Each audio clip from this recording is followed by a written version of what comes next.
Hi, everybody. Happy Thursday. Zeke is in typical fashion grabbing his material at the last second because they changed their mind on what they exactly wanted to do bookends out of. So Zeke is getting ready to come down here. He was going to do it out of green moss. And of course, he's lugging it over on his shoulder. But we're going to be cutting some awesome stuff tonight, and you guys are going to have a lot of fun. Hey, Tay. Tay says hi. Probably gonna head out soon. Oh, yeah. Yeah, Zeke's over there power walking. So. No, I think he'll do Torito Wood too. He's gonna do different ones. Um, we've been in here prepping for the giveaway on Saturday, getting a lot of cool stuff cut and washed and lauded for you guys. Hey, Cody, how's it going? Oh yeah, I've been seeing the photos of you guys posting up your mystery barrels. So that's always a lot of fun. Are you guys having fun unpacking those and seeing all the little goodies inside? And are all of you guys signed up for the giveaway on Saturday? I think tomorrow's the last day you can sign up. I know, I'm so excited for Cody to be here.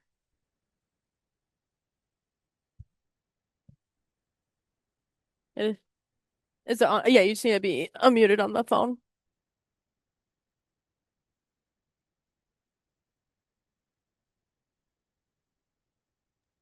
Zeke speed All walking right. all over.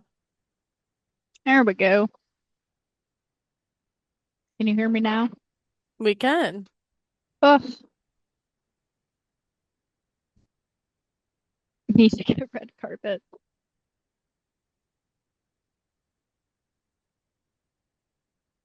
Oh, Tonight's that's all awesome. about tonight's all about bookends, ain't it? It is. Yeah, this guy tried to come to me with his whack idea for a bookend. Denied. I'm sure. Yeah, stop smiling at me, buddy. Look away. This guy. He's still walking around and picking this or that or this or that. But hey, Ooh, everyone. yeah.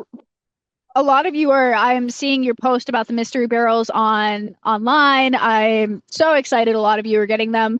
Shipping times do depend on where in the US you are. If you're more rural or in Washington, it's going to take a little bit to get there from us. If you're closer, like North Carolina and such, much quicker. Freight is unpredictable. This is true.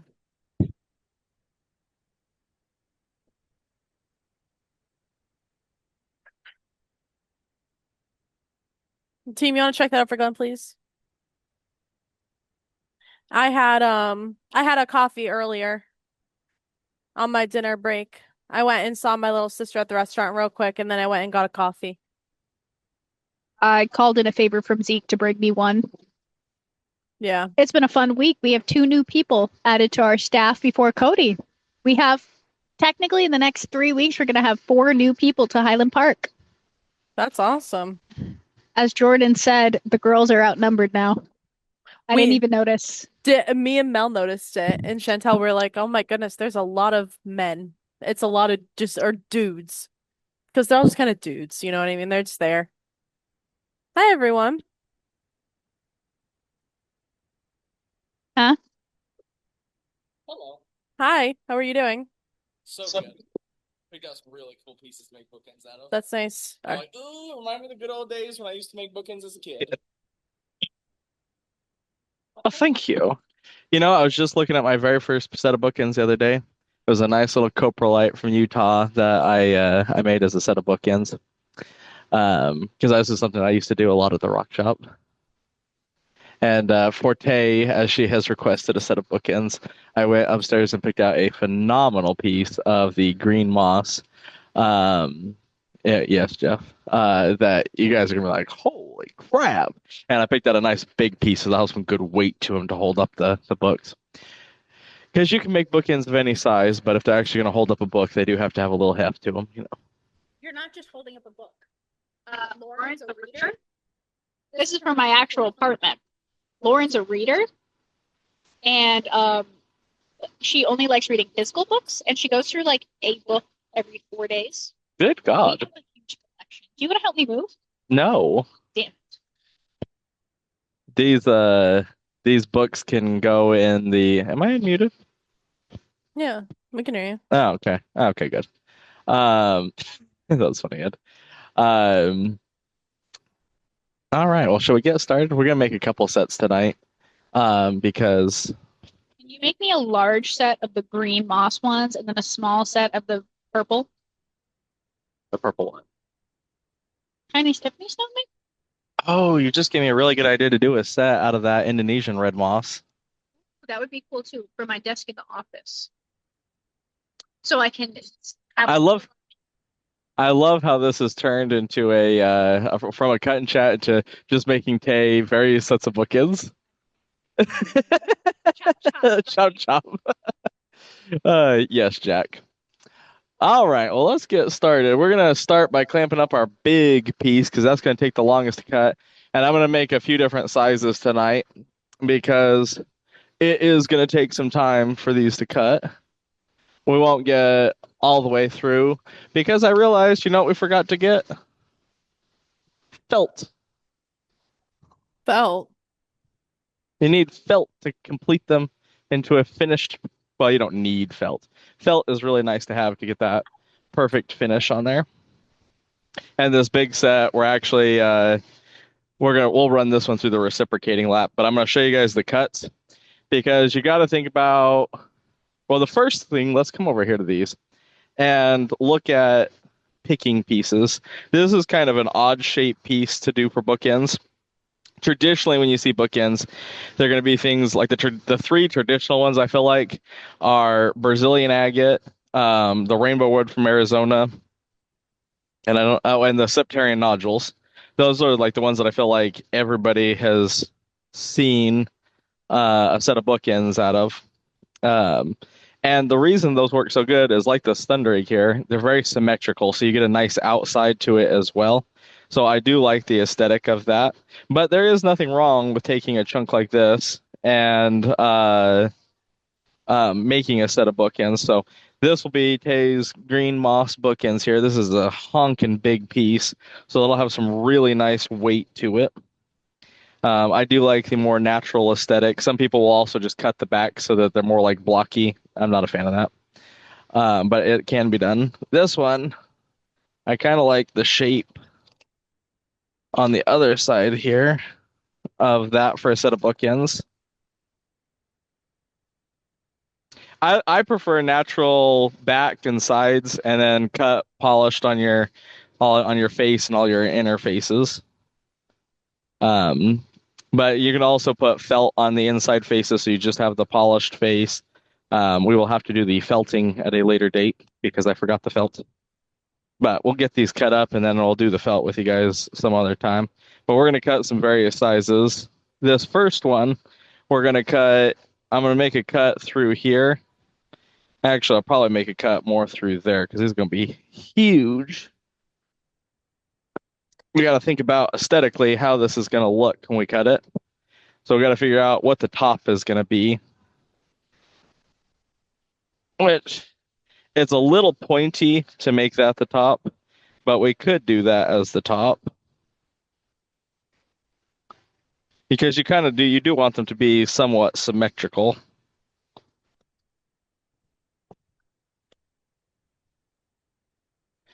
Let's see. Although I'm almost liking this other end for the top just because of how much flatter it is. Although on this one, you can see it tapers up this way. And that's where sometimes you'll see people will cut the top and the backs all square as well. I'm not as much of a fan of that.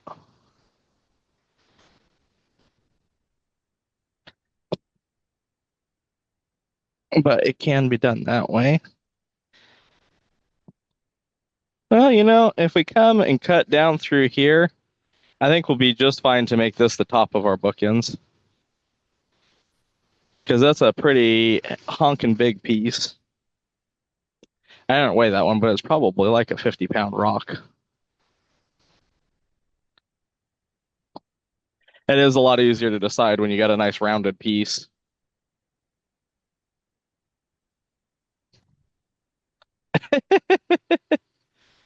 That's funny. All right.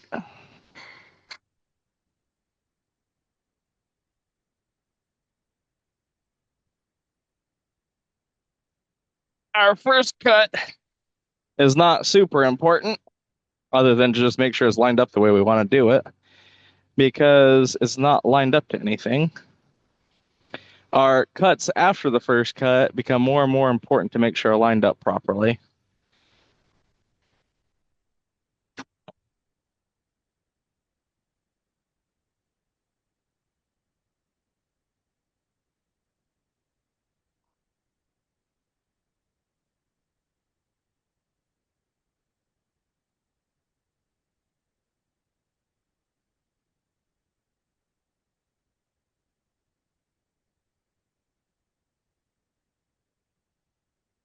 That is a big piece of green moss. When I grabbed it out of the barrel, I didn't even realize how big it was. My gosh dang. Let's see, it's still hanging a little below the vise. Might need to turn it, cut it the other way.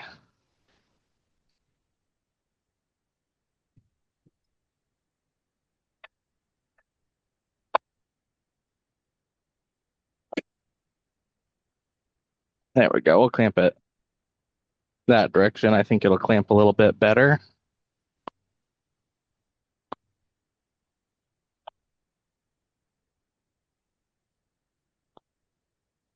This is going to be a heavy set of bookends. Oh, thank you. That would explain the color. It had stuff to the bottom. You should talk about that when you're clamping. Had what in the bottom? If you're not cutting for a period of time, your sludge will slope to the bottom and just like sediment part of it. Yes. Pick it up once you add tape bottom, which we use just a plastic. So, yeah, the putty knife. Tay was just saying that her and AJ before the live event changed out all the Everclean cans, and because no one had been cutting, the muck in the bottom had all solidified, and it had to be agitated. And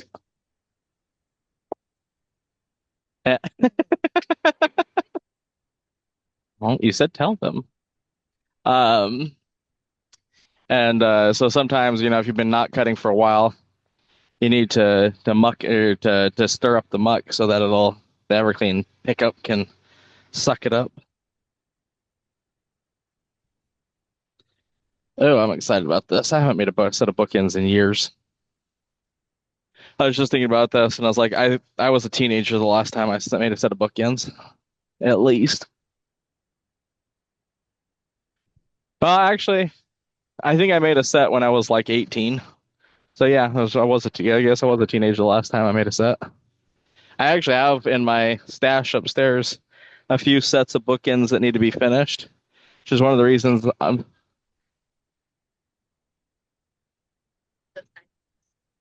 you need those what? Oh, yes. Um, One of Tay's projects. In my stash upstairs, I have a few sets of bookends that need to be polished. So I'm really excited to get the reciprocating laps set up to run. Give Tay a heart attack. She thought I was going to hit her with the hammer.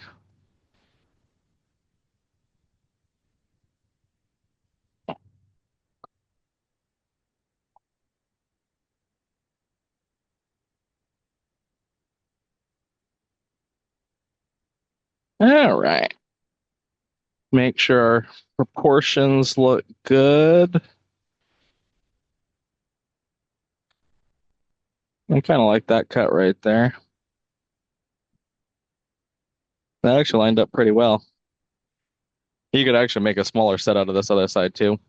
It was very common back in the day to take a big petrified wood round and cut off a slice and then split it so you had bookends. All right. I hope you have very heavy duty shells day. Where's the mount for this hammer? Oh, somebody makes these. I can't remember who. They sell them on I think Etsy. I don't really use them, but they're kind of cool. What it is it's a half inch or 12.7 millimeters. So what you do is if you're cutting a rock and maybe you forgot to count or you're not sure how many turns to do, you stick it on the side of the blade and it tells you how thick your slab is. So if you wanted to cut a half inch slab, you could stick this on the side of the blade here and then move over the rock over until it's touching your guide here. So they're pretty cool. Just magnetic, stick on the side of the blade. Yeah, yeah, they're pretty cool.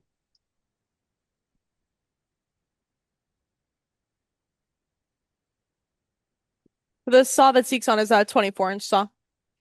Sorry, I don't know if that was answered. It was not, thank you. You're welcome. Alrighty, get this puppy started. That's a big one. That is definitely going to be when we cut it a kerplunk. And then Zeke, I left the 16 open. Oh, thank you. I don't know if you needed it or not. Um, That's green moss, what Zeke's cutting, right? Yeah. yes.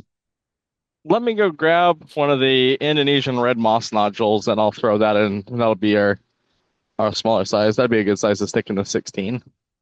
And that'd be Tay was gave me a good idea to cut that. So I was like, you're right. That's a good idea.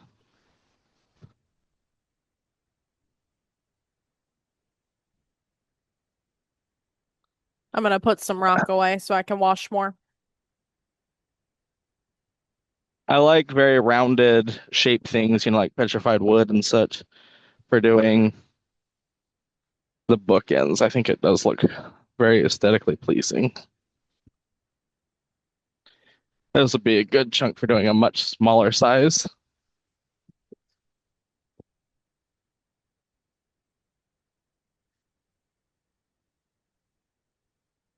I grabbed another chunk there. I also grabbed an island agate.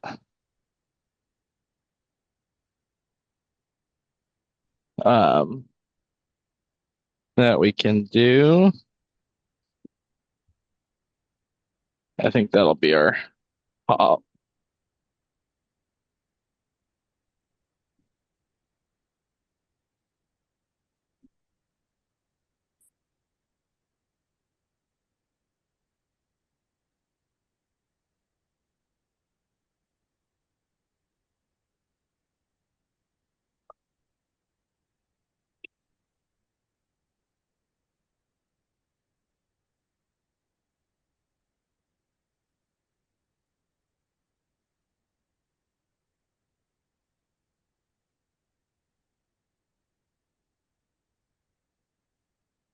Oh. And I still picked one a little too big because that's not going to clear the 16 the way I want to cut that. If I turned it, might be able to cut it, but I do need to make a taller cut on this.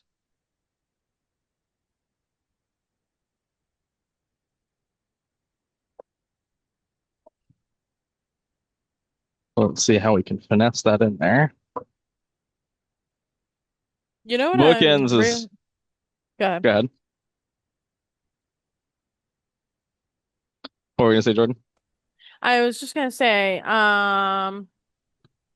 when exactly are we gonna get started on the making all the example cabs? I think that's gonna end up being the Tay's Hex project. All right, I'm like looking at these, I'm like, my goodness. There's a lot of good slabs cut up right I now. know. Sorry, go ahead. I was just gonna say the six or cutting bookends. If that's something that you're gonna do a lot of, that is definitely a bigger saw activity. If you want a nice solid set that's gonna hold books. I think every bookend shop I've seen pretty much had a row with 24s.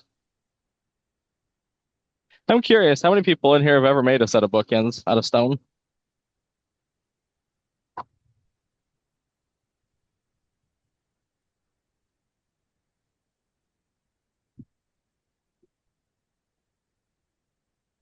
Oh, that's awesome.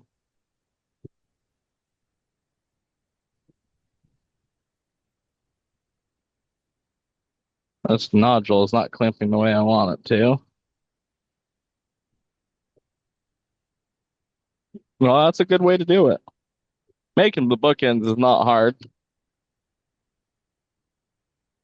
but it is a little bit easier if, you can watch somebody do it first.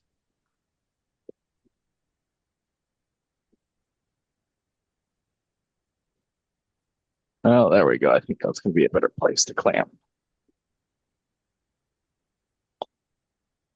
Hi, Lawrence. Or maybe not. It would also really help if we actually replaced the boards on all these vices or flipped them over. I was just gonna ask that if we can we do that soon.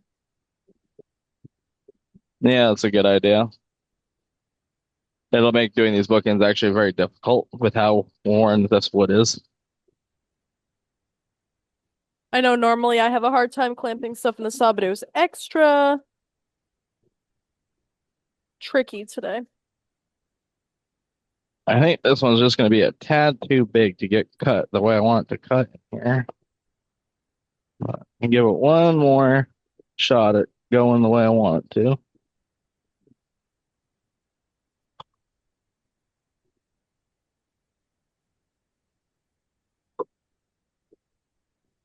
Ooh, that material is fun. Which one? The Nova Scotia Limcast. Oh, yeah, that'd make a cool set of bookends. Someone's unmuted, team.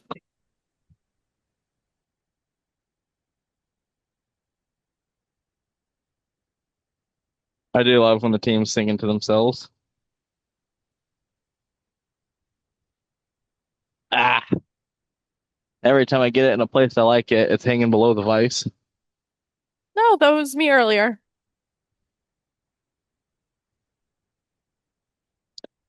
If I didn't care about cutting it for bookends, it'd be fine to clamp. But I want to cut right through here and get this angled the way I want it to.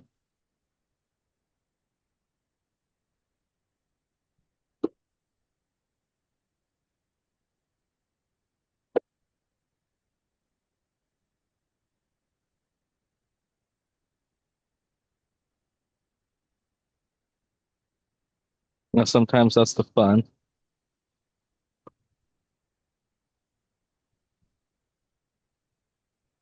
So I think that'll be a good place to clamp, but I need to lift it up a little bit.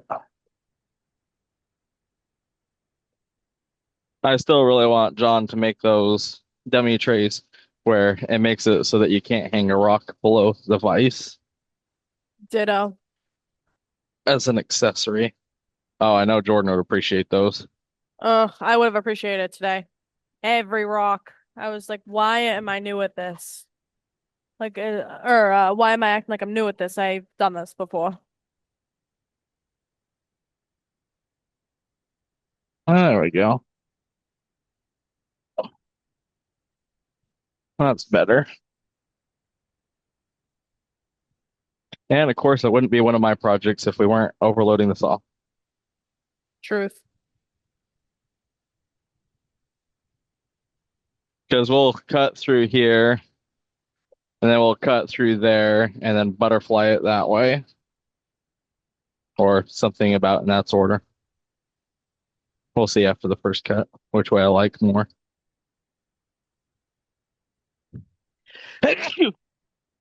Bless you. These- Thank you. Yep. All right. That's a And then 16-inch saw. we're gonna make a cute little island agate bookend set on the 12 here.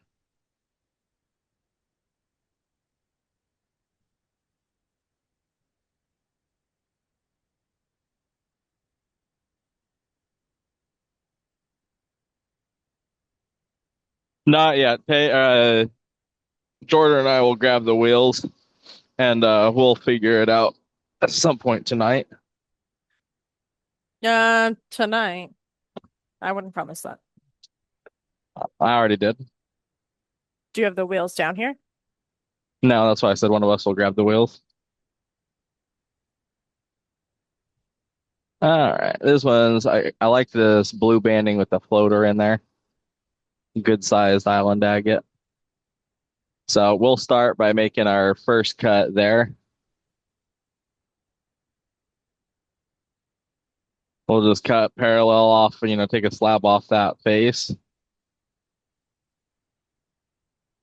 Get us nice and lined up. And I actually really like this retrofit vise for doing this because of the way it squeezes. I'm like, oh, this is gonna make it so nice to line up bookends.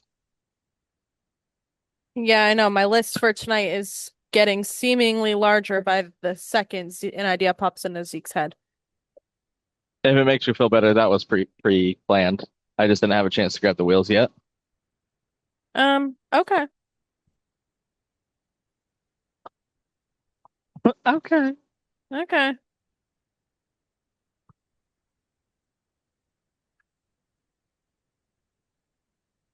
I know I have a lot of stuff I have to finish before tomorrow.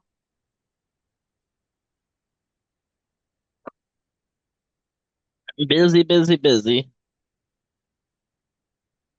All right. We'll take our first cut off here.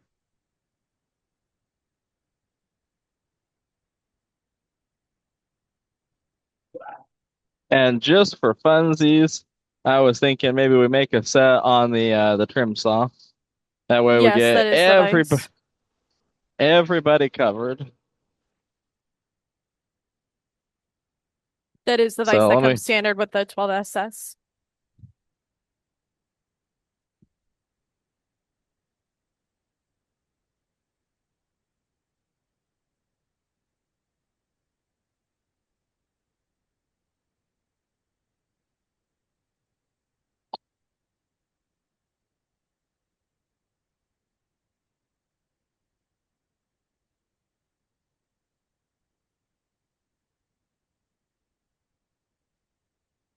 Oh yeah, it probably got quiet because me and Zeke keep talking over each other on accident.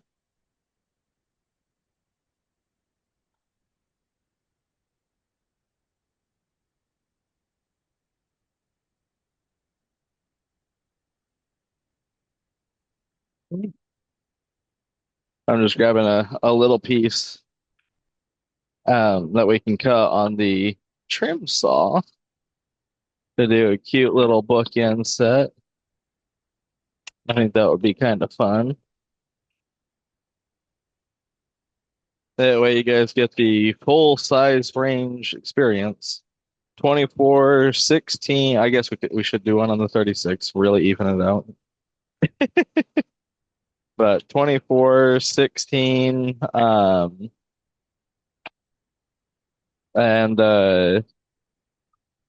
hematite. Well, specular hematite.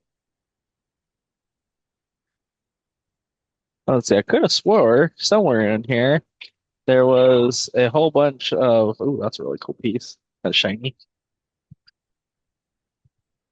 No, no, no.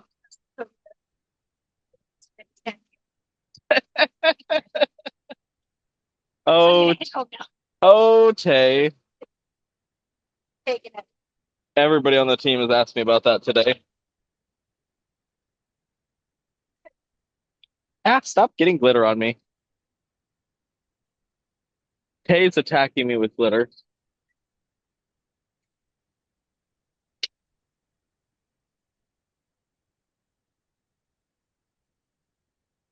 I'm being harassed at work.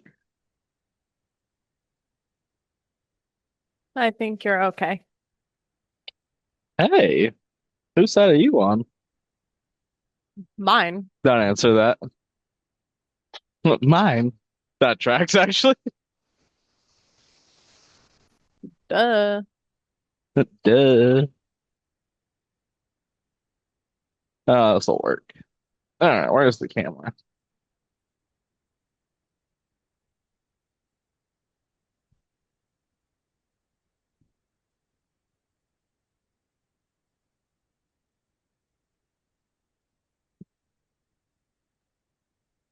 Make a cute little set of bookends. Ooh.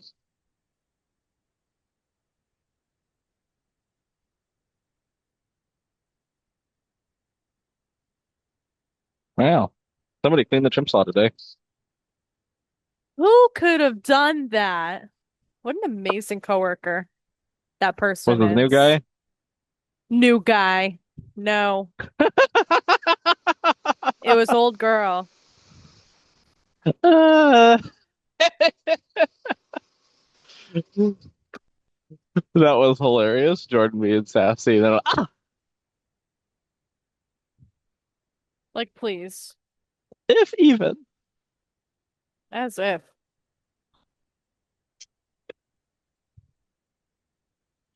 As if. Gotta find the handy dandy safety glasses. We all know who it wasn't that would clean the trim saw. That's all I'm saying. That would be Hey, Zeke. I've cleaned the sit trim saw plenty. He was like, "Oh, the trim saw's all clean." I was like, "Yeah, it was me." And then I was like, "Well, we know who wouldn't." Hey, I'm just saying I've still cleaned the trim saw more times than you ever will. Okay, well, you've also been doing lapidary since you were 6 years old. Irrelevant. Wow. All right.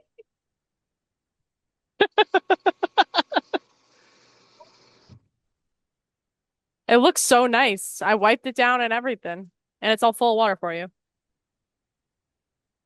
I'm gonna add just a tad bit more, but I do appreciate it. It does look good. Fresh water coming out of it too. Gosh.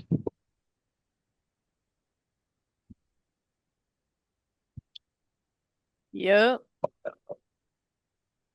The new hires are doing pretty good. They're very sweet.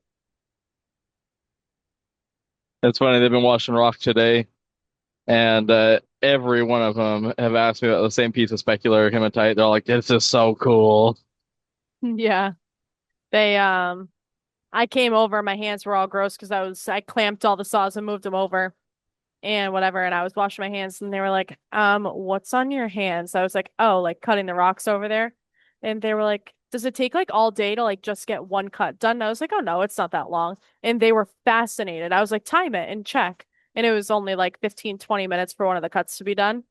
And they were like, that is so cool. They're like, and you just can do that? I was like, yeah, It is pretty cool. Not too many jobs, where you get to cut rocks all day. that's All true. right. I grabbed this river rock out of the collection bin that we'll make a cute little set of bookends out of. This will be more of a aesthetically cute than a functional, but it'll be cool.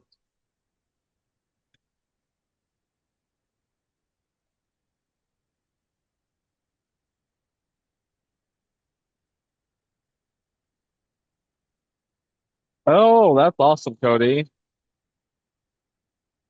Oh, yay. That's funny.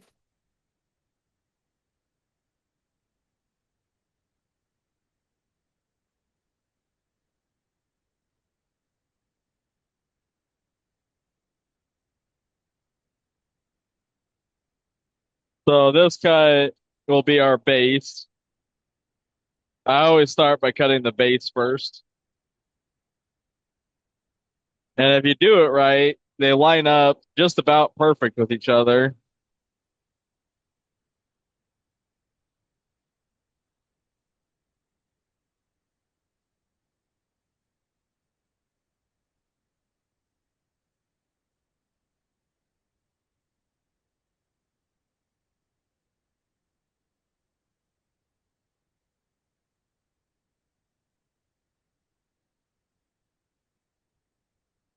Jay's observing closely tonight.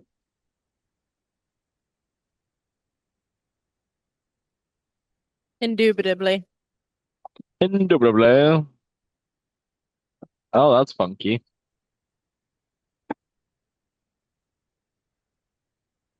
A little bit of a rough cut because I just sharpened the blade. And I was a tad bit aggressive with it.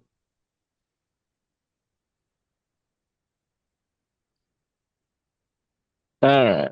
And then we'll clean all our little rock chips off here because now we'll take it and cut it this way.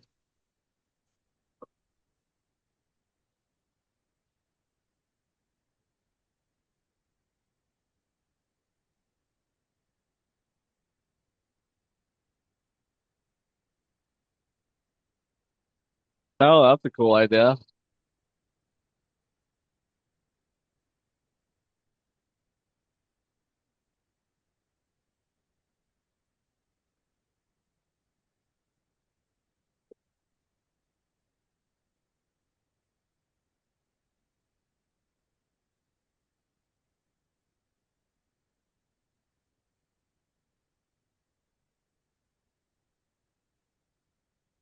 Turn it down.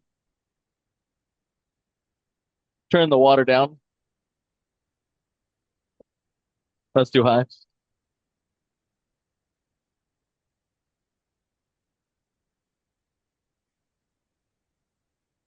It's because of the angle.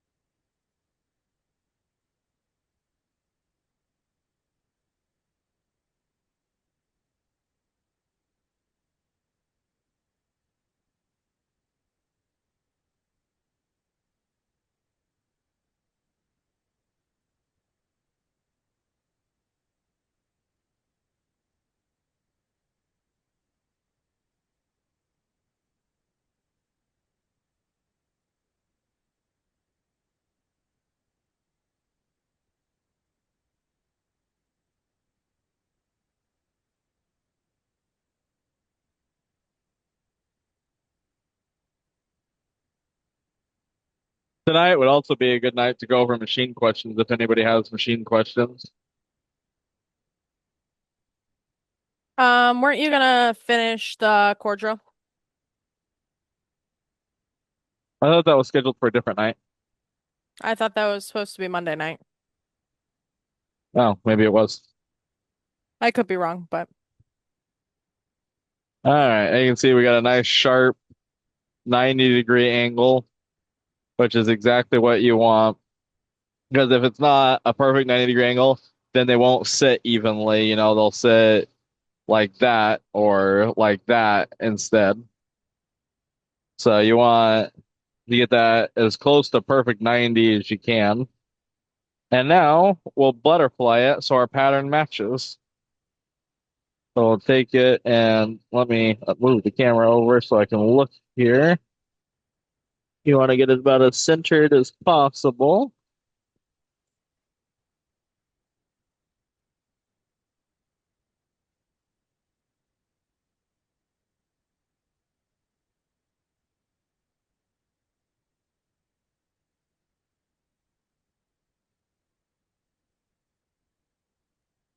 Do we have the cordial people on that need to learn? I know Heather and Stuart were two that, yes, calibrated eye. We could cover that tonight.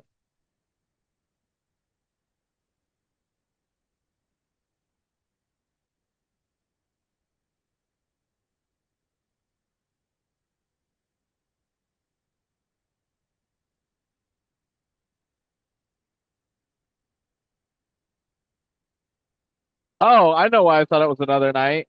Next Thursday is scheduled for sphere making for beginners. oh, okay. I was like, I swear, Lizelle and I just talked about this.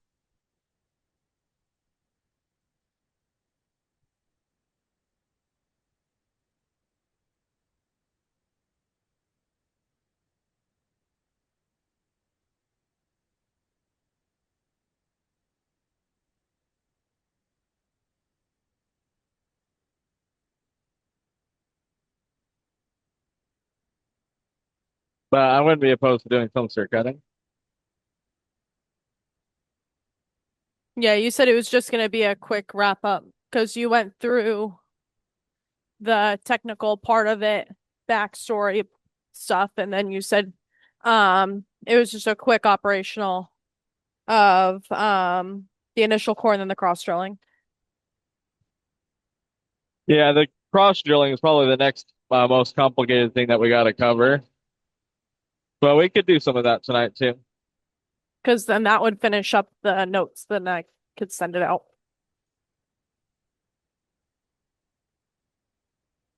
I know we got a container today with a bunch of stuff in it that people have been waiting on. I don't think the vices were in there. Um, those tumblers, I'm not sure. We haven't opened them yet. That's one of the other things I was debating that we could possibly do tonight. Or in a few months. Since I've been being harassed by this one over here. Hey, everyone has been asking me to ask you.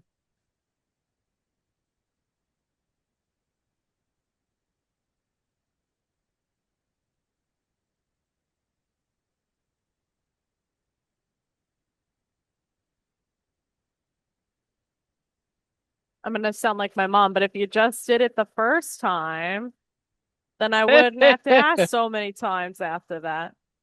Oh, that's funny.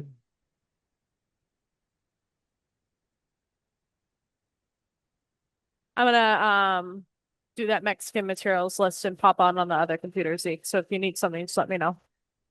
Will you go before you do that? Will you go grab two centered wheels for the 6 inch? Jordan or I. I Yes, was I trying to may. be nice. Jordan was up there all day, but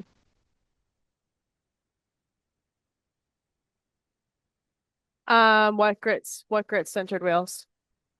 Doesn't matter. Okay. How cute is that? A little baby set of bookends.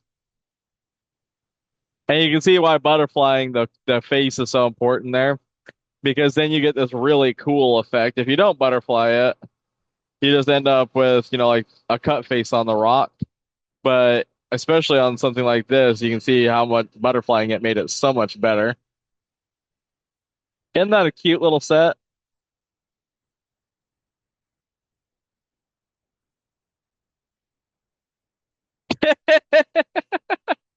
That's funny, Michael. I'm very happy with how that turned out. And let's see.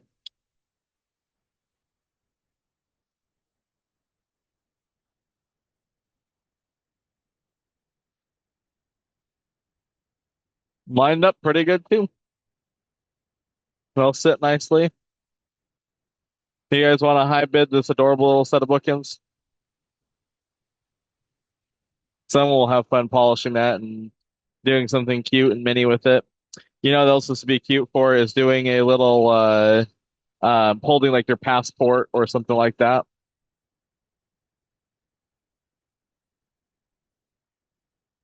And then team, I can't see the chat, so you'll have to call it. Courtney, okay, we have Sherry Bemist with 30, Courtney with 35. I bet takes it.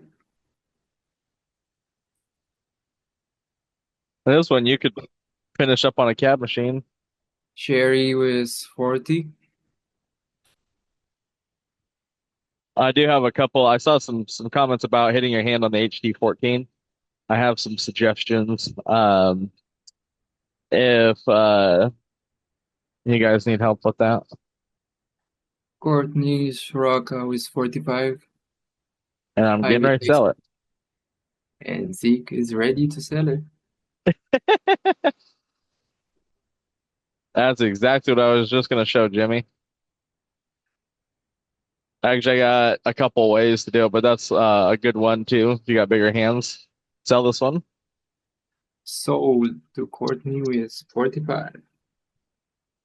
All right, let me get you a lot number, and then we can go check the saw. Let's see, do that as lot 6381. Very adorable set of bookends.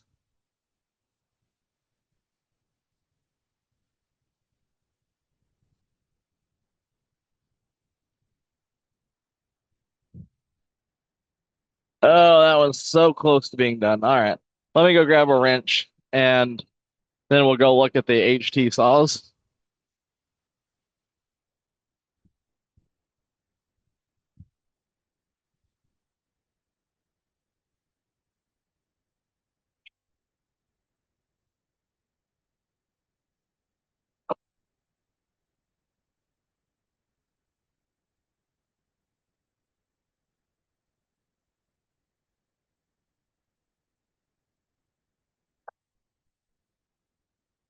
There's actually somebody posted up on Facebook. Oh, this is a while ago. I'll have to see if I can find it. They built their own custom handle where they put a gear on there and a little chain drive and made it so that you could so that it moved the handle up here. So you're moving the handle here instead of down in the tank. And I thought that was such a cool idea. All right, let's see. I don't know if this one will fit. Oh, it will. All right, I like this one. So this is just an adjustable crescent wrench. But you can see it's got this round hole on the end here. You can use that to move the handle so you're not hitting your knuckles. Um, and I like the smooth one. You could do it with a wrench like this. Although I don't like the bumpiness of this one as much, but it still works just as fine. But there's a one way to do it so that you don't hit your hands because I got bigger hands too. If I just try to grab a hole or grab the handle like that, I would hit my hand against that a lot too. The other thing that I'll do, because I don't like getting the black on my hand, and it acts as a little bit of a uh, lubrication too. You can take a paper towel and stick it between your fingers, and you can do it that way.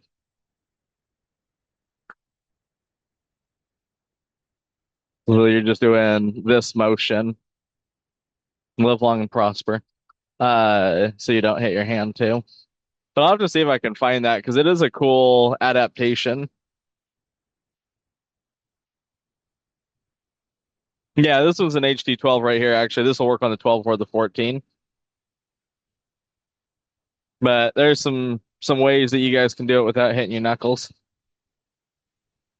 I usually would have to walk around and look for a tool, so I usually you can also bring your hand down, keep your hand underneath the handle there instead of over the top.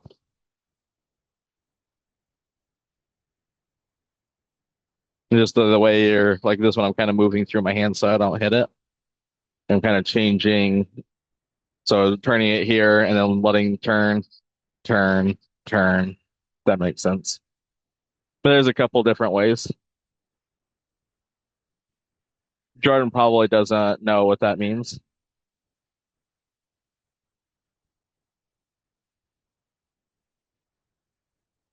Oh, I guess that could be done too. Hmm. Give me some ideas, Jack. I think part of the problem is that some of us have much bigger hands than John does.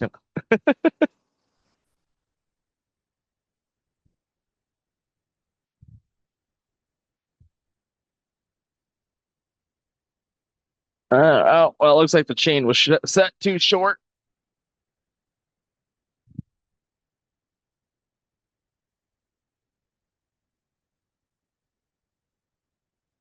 Well, yes, he definitely doesn't mind getting his hand dirty. That is for sure. But if you watch John use the saws, I don't think I've ever really seen him hitting his knuckle against the side here. That is another thing, actually. I didn't even really notice it until you mentioned it, Jack. The lip goes the other direction on this tank. So if your hand is rubbing, there's just a smooth edge right there.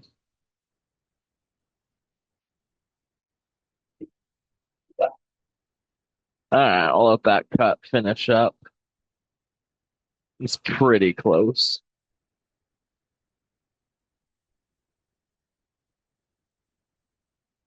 But I always like the innovation. I don't think they're going to be done yet. Let's see.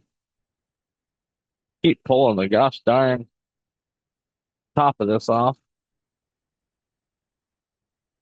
Need to put a little pin in it.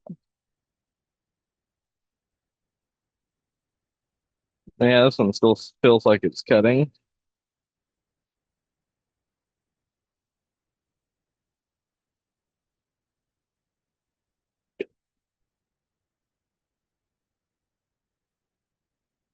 Yeah, almost done, but not quite.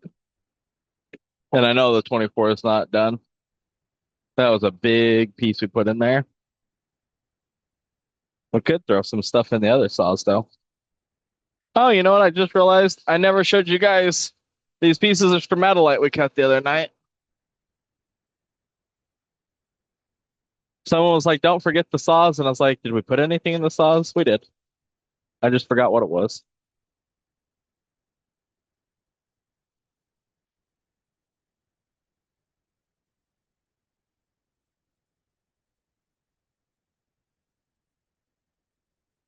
Chunk of the stromatolite. No, I did not.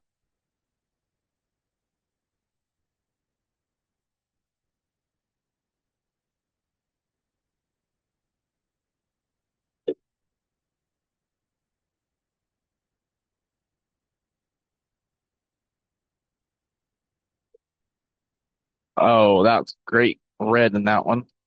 Kind of that reddish orange. Yeah, that was a really cool piece.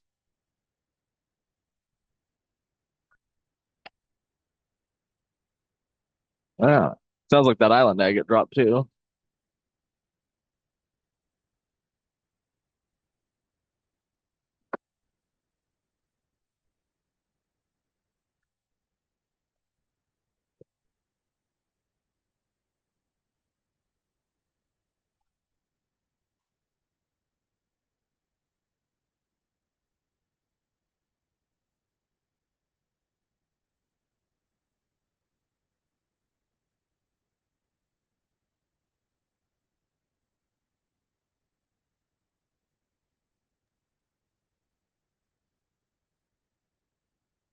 Are you guys having fun? That was startling, but yes. Sorry, it was just I feel like quiet. it. I feel like you had a Sherman moment. I am here. Your wheels are here too. Oh yeah, thank you. Yep. Anything else you need? I can't think of anything. Ooh, that's a Look cool at island agate. that. Yeah, it is. Be kind of a funky pattern to see how this turns out as uh bookends. Oh, is that what you're doing as bookends? Yeah, yeah. Took this one. Was like, we can make bookends out of that. So now we'll We're in, cut the bottom off this one. This will be the bottom. gonna need example bookends of every material. You still got one of those small putty knives handy. In one of those black rolling totes. Rolling, we're rolling, Rolling. we're rolling down the tow hose. Sherman's like, that's not my song. I'm like, it literally says your last name in it. Like, that belongs to you. I can't believe you told him about that. Yeah. I'm like, Sherman, it's you. He's like, why?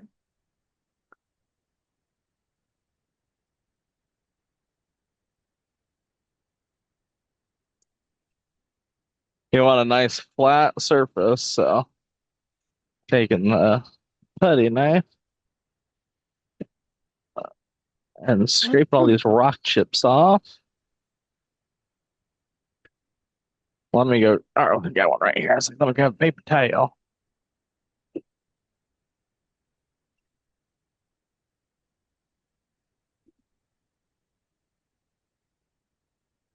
Hey, Glenn.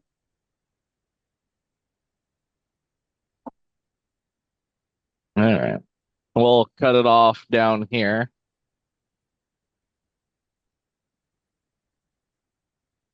And I'll try to line this up so this is a little bit more centered.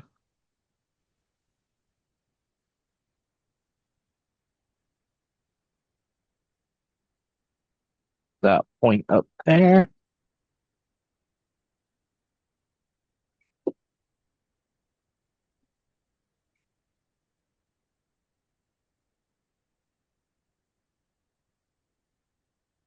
I would be amazed if anybody's ever seen an island agate bookend before.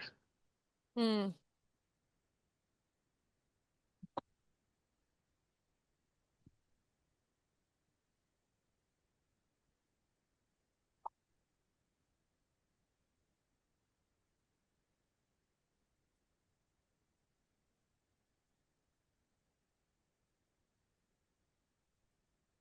Someone's thinking, "Oh my God, this is so sacrilege. I can't believe Zeke's cutting an agate specimen like that. Yep. That's not cutting through a window. That's splitting it right down the face." And I'm either set the chain too short or this is done. I set the chain too short.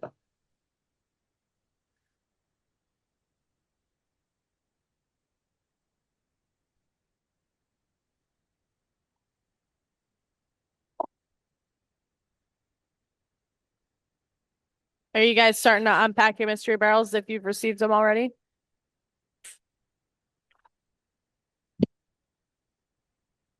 I'm seeing Very people post nice. some cool stuff.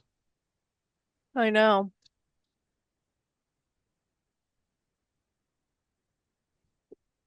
Your back says yes. Oh my.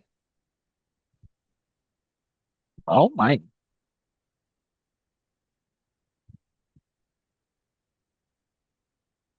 All right.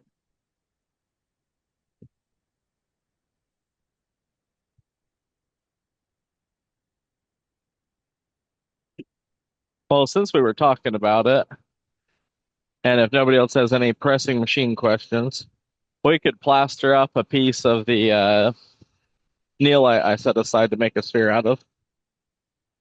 Oh, that's exciting, Stacy. Ooh, the neolite. That's exciting. I like that material. I know I've been oohing and on at pieces for a while.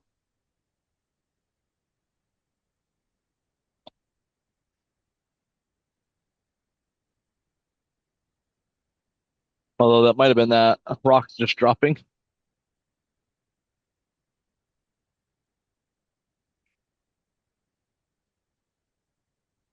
Especially when I'm doing something like bookends, though. I wouldn't stop the saw immediately. Let it finish cutting off that nub. No. Nub. Cutting the nub off. Is there a HPL community site? We have a Facebook page. Brian, I don't know if you're up on there.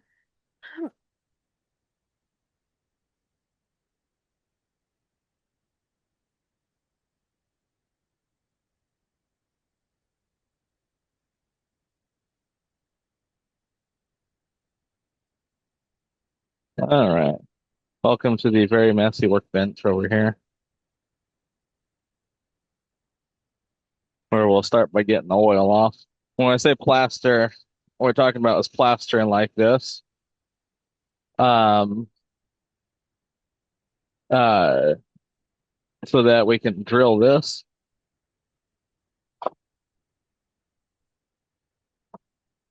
That's kind of the way that ooh, this is one we need to drill too.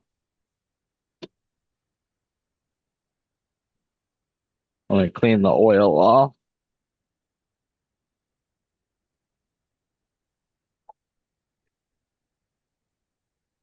Interesting. Lizelle, you're gonna have to start calling people up again?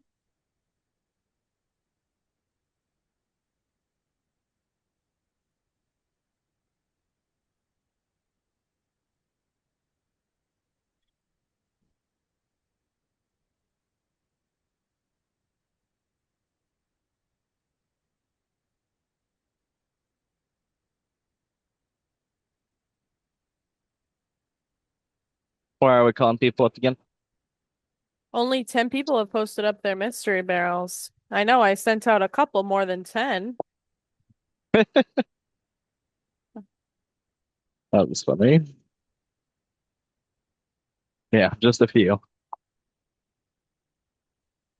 Yeah, I should put all this crap on this table. Some of us trying to work here. If you're new, that's sarcasm, and it was me.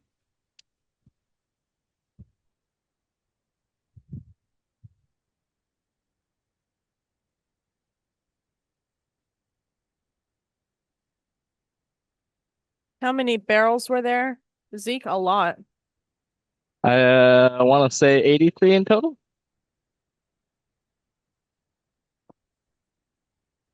Oh, 82. Close. There's a lot.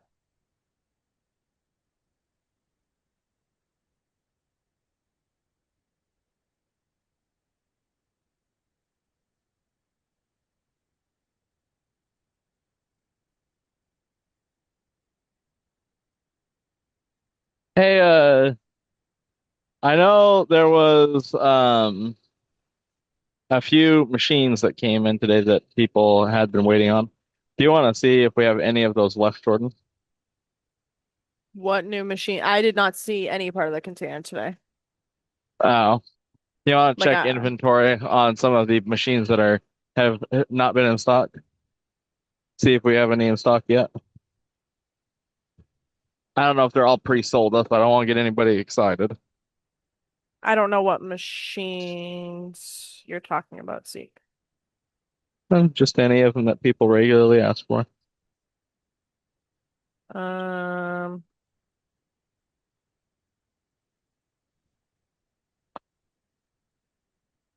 when is the INT and what belt sander? When do you think the minis are going to be going into production, Zeke? At least 6 more months, assuming that My John works out all the kinks immediately. I'm gonna say my best guess is that as soon as John puts out that mini Everclean, we're gonna get an influx of those smaller saws um just fly out the door. So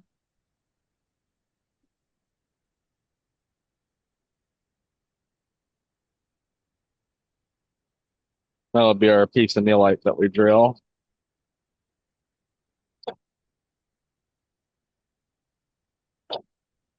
Oh, it actually doesn't need much stabilization. This one, I got to figure out how big where you can drill it. This piece of fruitcake, I think, is going to be the one that goes in my collection.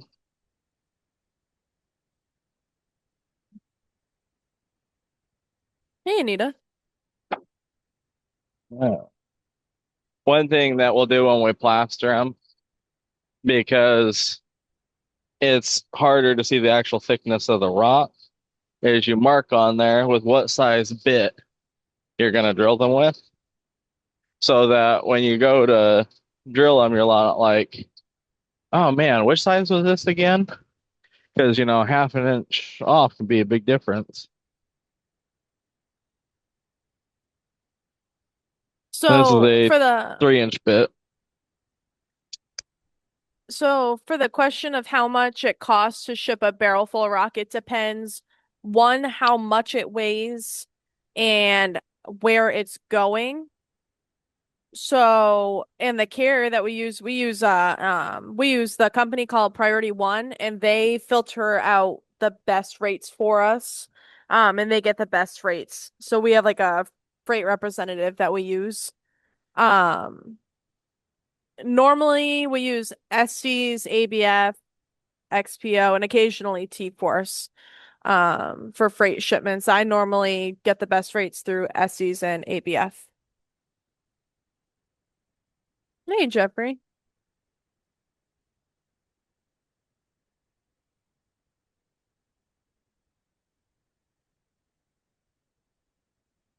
I don't think we'll be able to get three out of that one. Let's see. Nope, definitely not three. Because it would have to be like a little over 6 inches or right around 6 inches. And it's 5 3/4. So we'll get two. They'll be a little bit smaller. That's,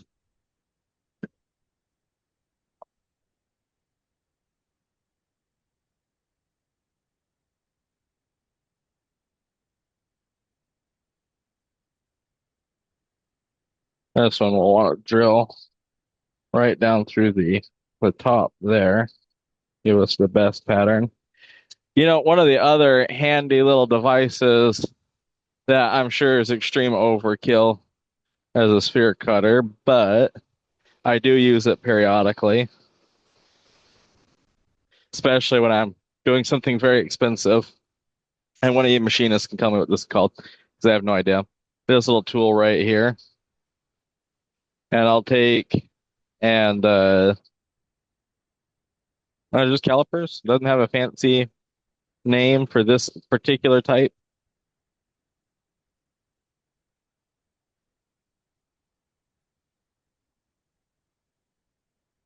Surely there's got to be a more fancy name for this than that.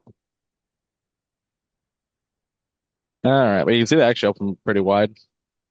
And I'll take and get a little bit better estimation of how thick I can do.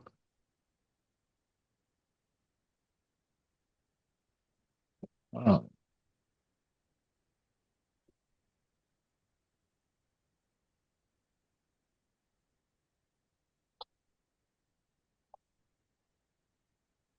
give me a better idea, especially on a funky piece like that.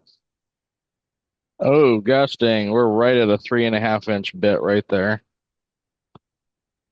I'm kind of disappointed. I surely thought these would have a more fancy name than just calipers or outside calipers.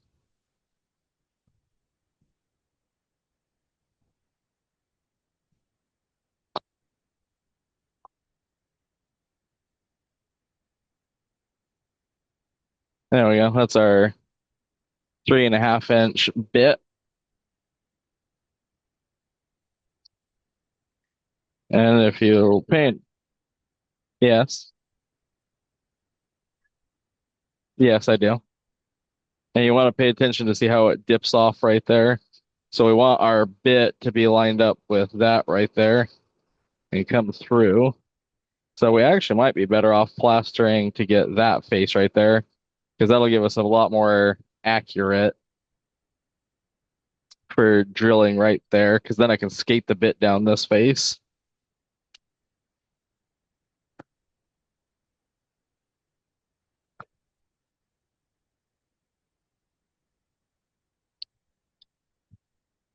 So we'll take and prop that one up like that.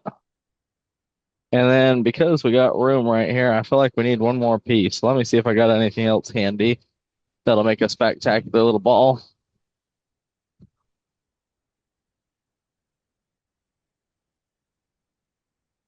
Oh, Tay is stealing me for 1 second. Oh, that looks so cool. The ideas coming together. It does look really cool. We're not. That I'm would gonna be say the the big 24 is thud. done.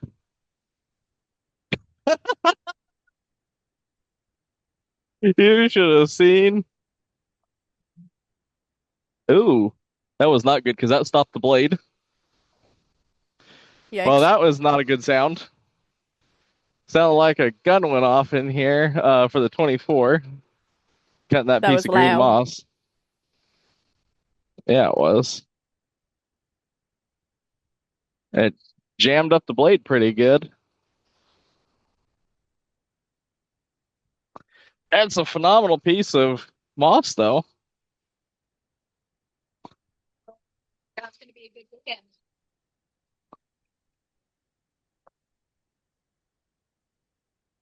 That is going to be really good. I think we'll be okay.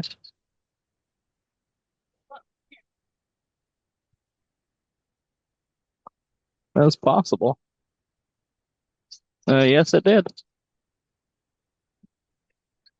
And it did shift a good amount. That'll explain the ridiculously loud sound. And surprisingly good of a cut for that shift. I wonder if it didn't shift throughout the until it got to the end. Yeah, because it's really smooth cut.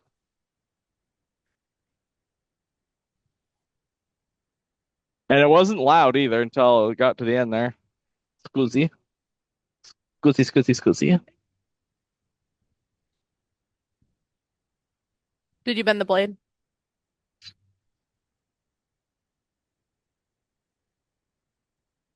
Doesn't appear so. Appears just fine.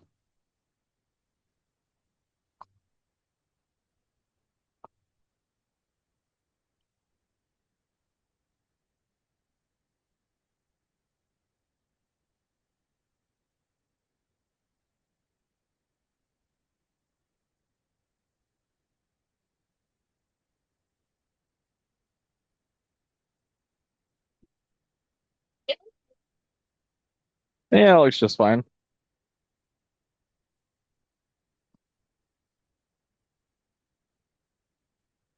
Yeah, it looks fine.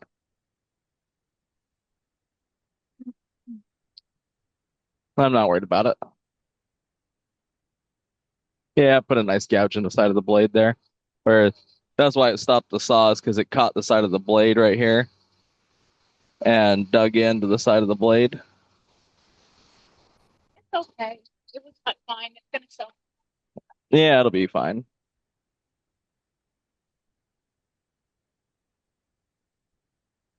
God. Yeah, exactly right. It's not a good idea to leave it unattended, um, because you can have something terrible like that happen. And imagine you're not there to stop it.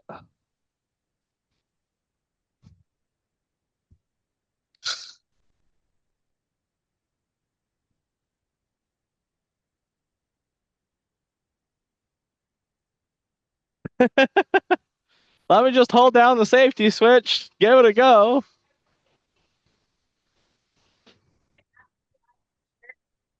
Right? Take What's off the some of worst these. you've seen happen, Zeke? It folds the blade sideways.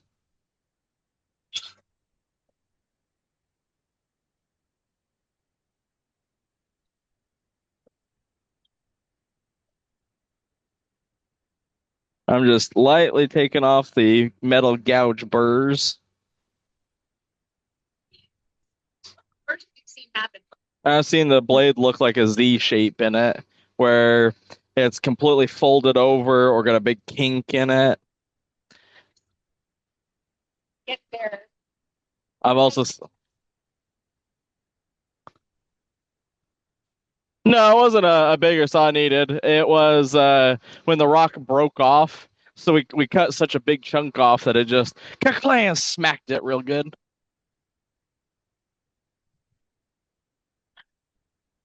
I have no problem And using those new Everclean cans. if and most people wouldn't have cut such a big chunk off because you'd be slabbing it up or slicing chunks off. But we took a big chunk off Scoozy. Um, so makes sense.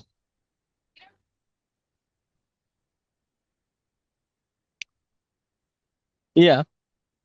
Say, I'm lazy at my door.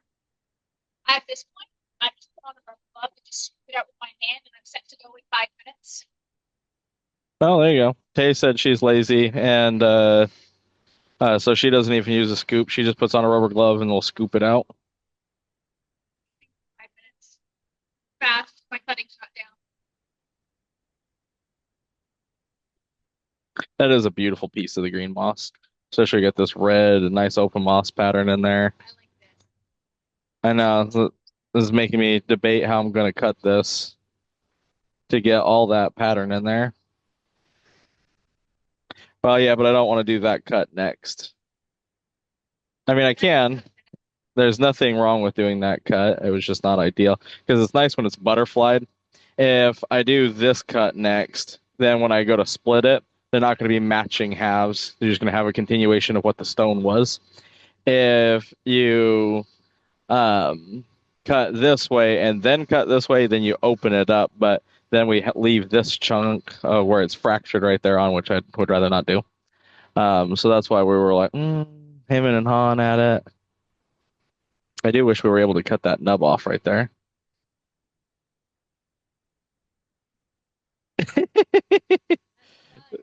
Oh, Tay. Tay's like, I'm fine with it. I'm fine with it. Just cut it. Let's go. What she doesn't realize yet is that this is not going to be done tonight. I don't think that's clicked yet. Zeke, question from Yeah. Linda. Maybe a drop Yeah. saw would have been a better choice? Question mark. You can do it in a drop saw. I wouldn't say it's a better choice, but you definitely can do it in a drop saw.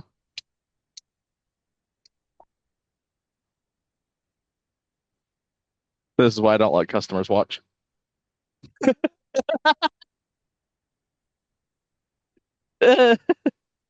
customers used to ask all the time if they could watch, and I'd be like, no, I don't need you to see the process when I do things like that. That's hilarious. All right, let's clean off the tray here.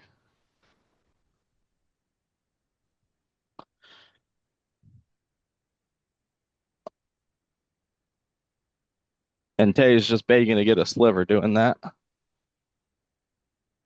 Running her finger up along the edge.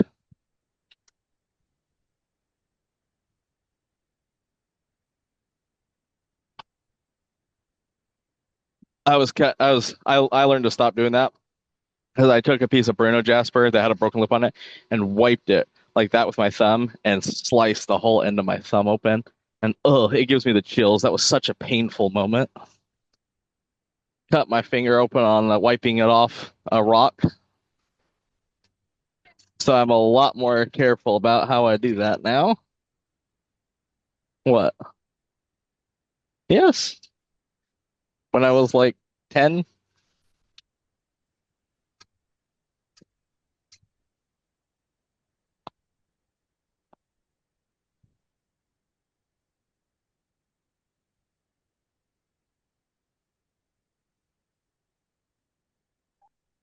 Kay's like a little kid just sloshing around in the oil. She's saying something, but I'm pretty sure she's just doing it for fun.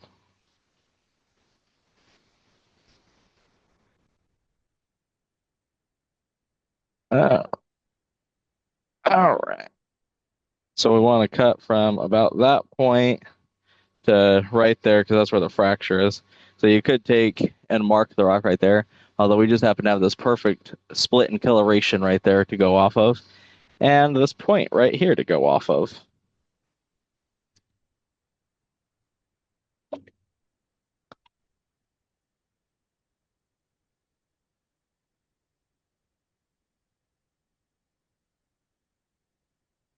This is another moment where you may use a wedge if you can't get it lined up exactly how you want to, because you need it to be perfect.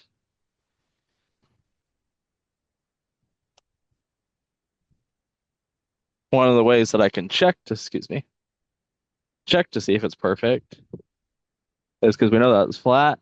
I come back here and look at the gap and I'm like, all right, is it lifting up at all or is it sitting nice and flat? Because that's a nice flat deck, excuse me. Um, that we set the face of the rock on.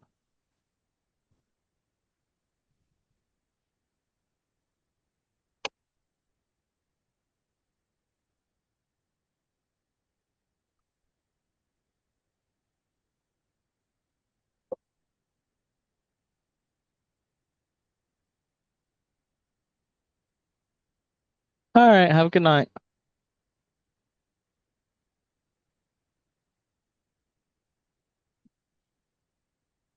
And then, team, I These will sent have to run through the you reciprocating lap. Zeke's at the 24-inch saw. Team, I sent you the list of the Mexican materials so you guys can get that in an email. For what?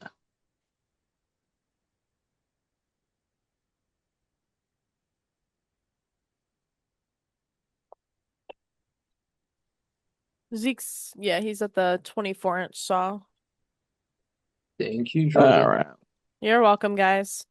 And that's just that list, just so you guys are aware, that I'm sending out is most of the material that we have sold to you guys. So I'm sure there's other material.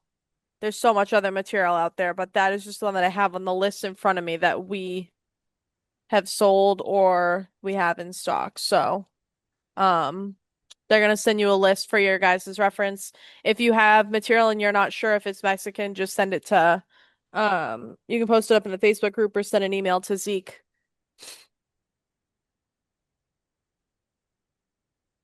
We did not get any Intarsia 8s in.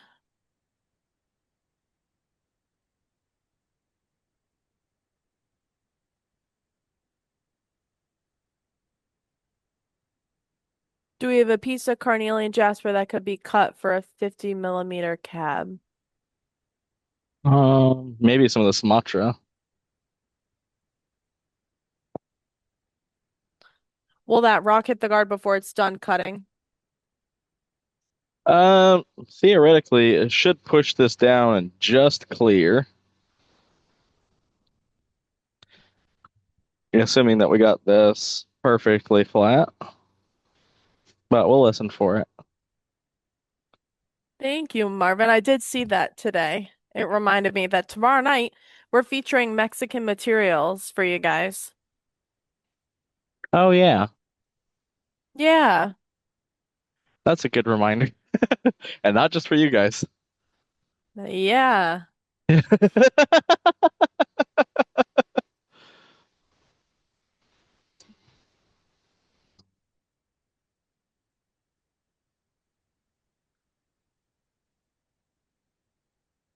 Ooh, It's too tacos sound bad really that good. it's too bad that there's fractures in that other side, because that other side could also make a really good set of bookends.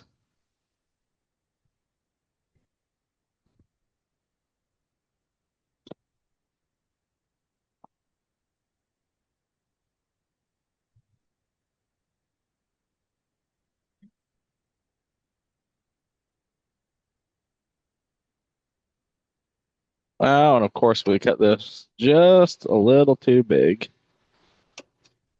Still, that almost didn't make it, although we got real close. Wow, that is stunning.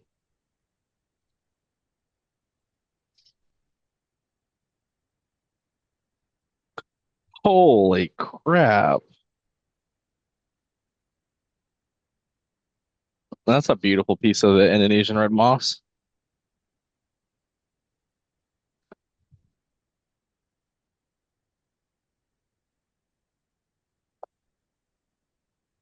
Um, Zeke, We'd have to look can you, for one. I was just gonna say Zeke would have to help me pick out a piece of that for you guys.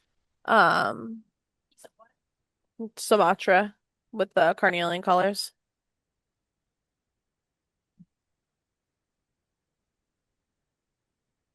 Oh, yeah. Pretty easy.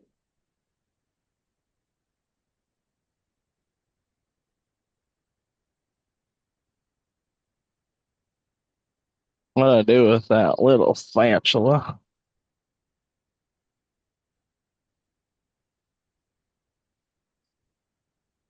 Bookends used to be such a popular thing. It's one of those things that's kind of sad that you really don't see that many of them anymore.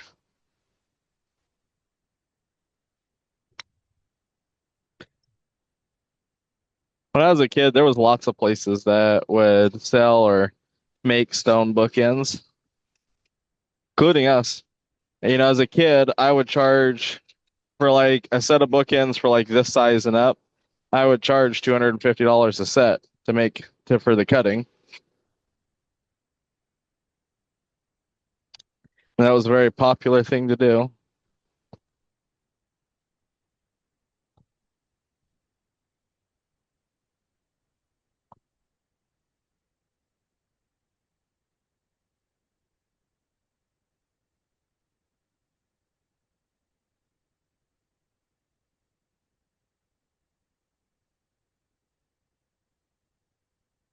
Oh, you wipe the face of the stone off first.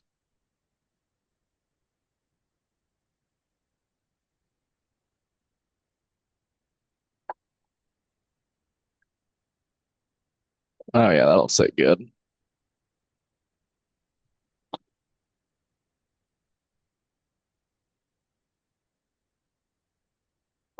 Right? Well, it's not like I'm any better. Um, well, it used to not be that way, Peter. It used to be that was only a small portion of the book engine C. Um, but yeah, I'm not any better because everything I do or read is all audiobooks.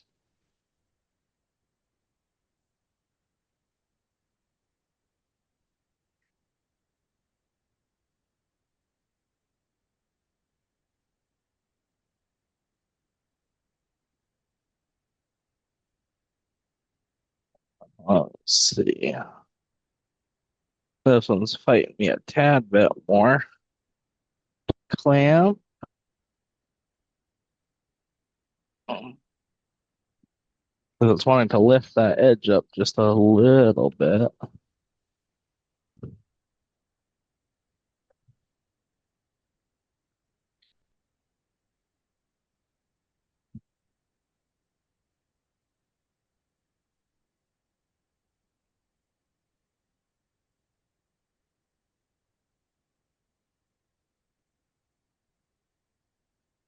What types of audiobooks do you listen to, Zeke?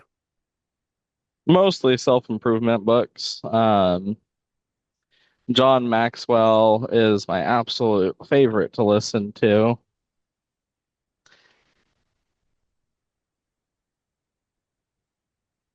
But any of those kind of like growth leadership books are usually what I'm listening to. Ah, that nub is making it stick below the device there. So I'm gonna do something that I never recommend people do. See if I can get it to clamp this way so I can lift it up a little bit. And it is gosh darn near impossible to get them to line up, especially with worn out boards, doing it this way.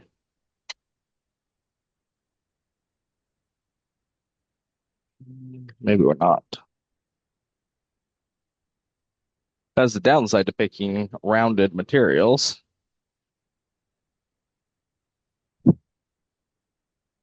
is that it's a lot more challenging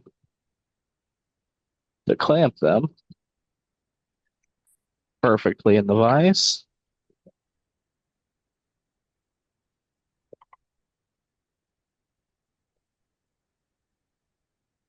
Hey Zeke, Yes. you know what would make this a lot easier? What's that? Shims. Actually, what would make it a lot easier is a board to let it float on. You know what another word I'm gonna ban you from saying? What? What? Actually. Actually?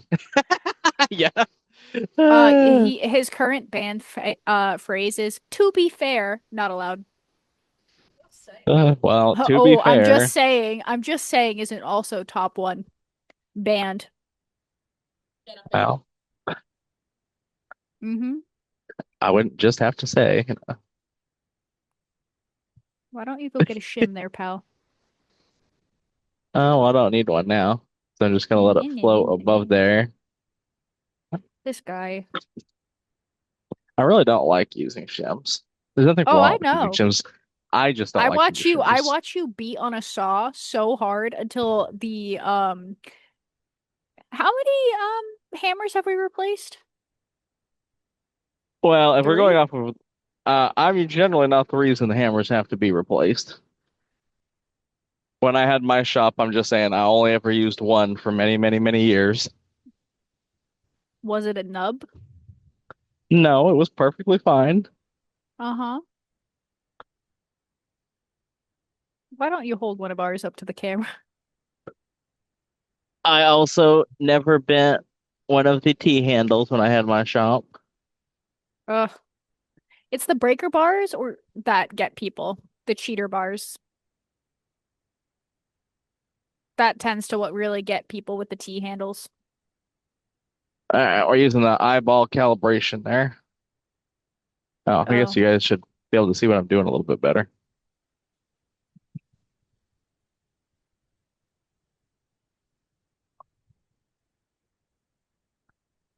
We can always correct if it's a little mistake, we can correct it later on the flat lap. Mm-hmm. Mm-hmm.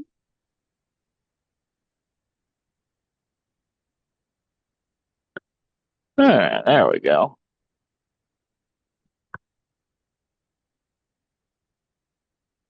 Use your hip seek. That's right.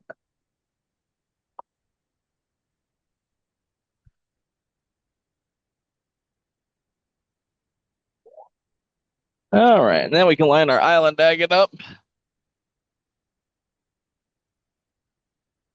Oh, what you That been doing one's with the not clamped eyelid that agate? tight. Also making a set of bookends. Do you have something Today's gonna be purple? like, no. You son of a gun. What did we just talk about? Oh, that's a good little cabin piece now.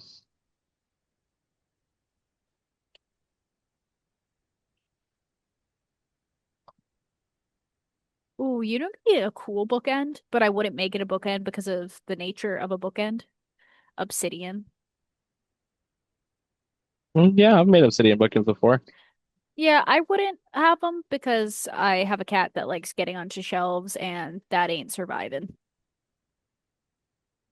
One of the things I used to do when I was making bookends is I would take a ruler along here and figure out right where the center line was.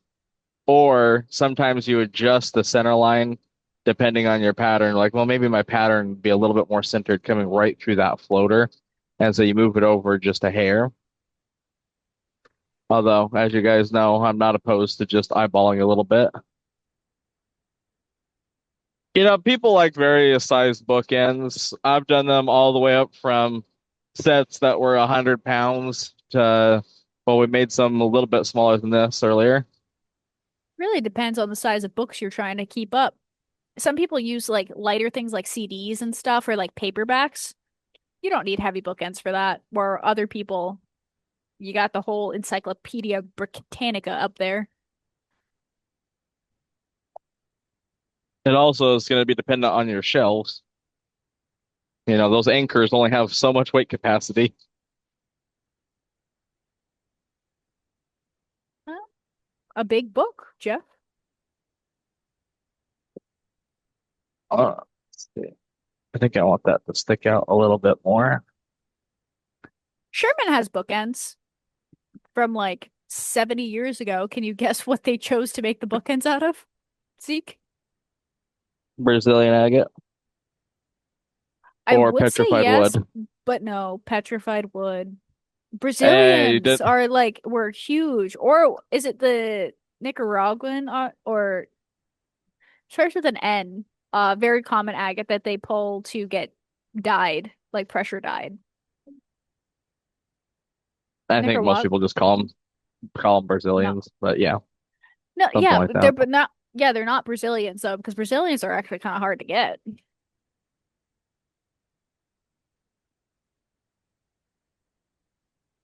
This is the technical calibration what I'm doing right now, where I'm eyeballing it.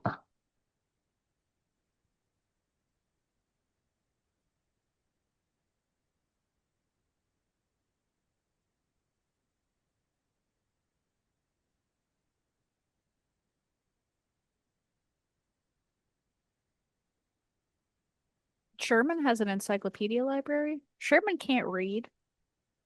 He does read. He likes audiobooks. But he doesn't really read physical books. Neither do I because we're both dyslexic.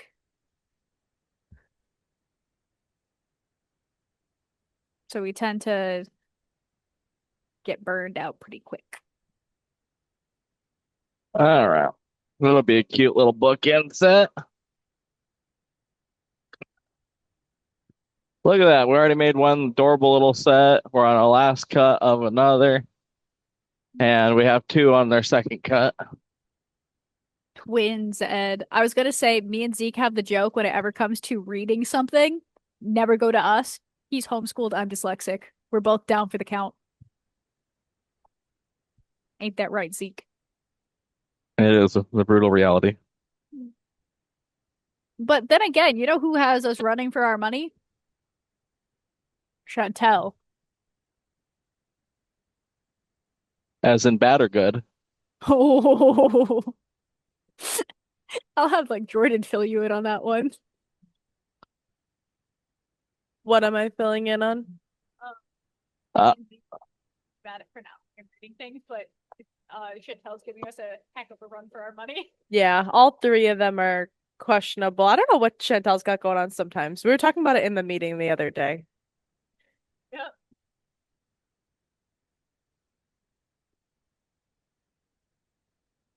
all right, let's come over and I think we got to grab one more rock and we're gonna plaster these ones to drill. My goodness. Mm-hmm. All right. Well, I'm gonna go Hey, home Jason. now. I've been here 8 hours. 8 hours? I've been here 12 hours. Oh, I started Blackened, my hours. only 8 hours. well, enjoy your evening, Tay. No. I After can. Hey, my cat. no, I'm joking. I'm gonna go take a bath. Thanks, Tay. Oh, you know what we could do tonight that I've been putting off for a long time? Before I go. We could, um, finally drill that Brazilian agate.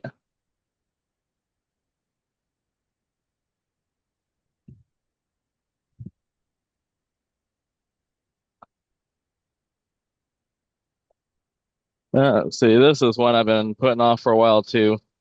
The chunk that I got that will drill. Be funky. Oh, that's gonna be too big. I feel like I need something between those two. I believe this is a 2.5 inch bit. Yes. Oh, you know what I didn't finish earlier? I didn't write on this one. What I was gonna do because the sock flunked. Yeah, we'll write on that one. That was a 3.5.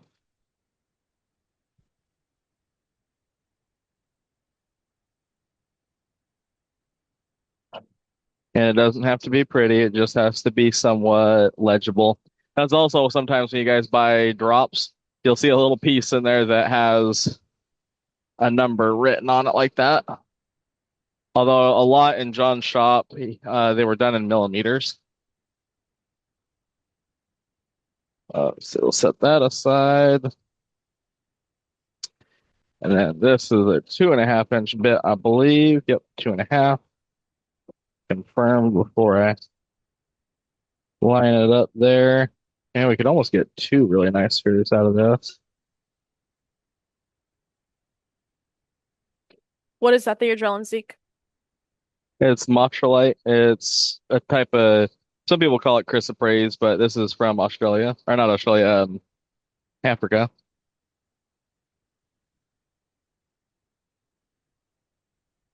Let's see, sometimes the other thing that you can do that I really haven't been doing, because I don't need it as much, is you trace on here where you're going to drill so that you don't miss drill,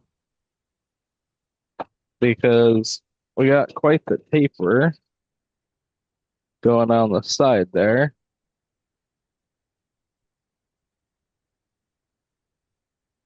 Man, we got to be pretty centered on that because it pokes in right here too.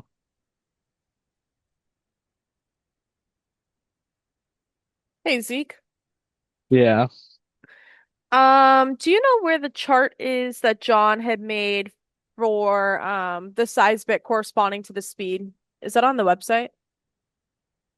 I've only gotten it from John directly.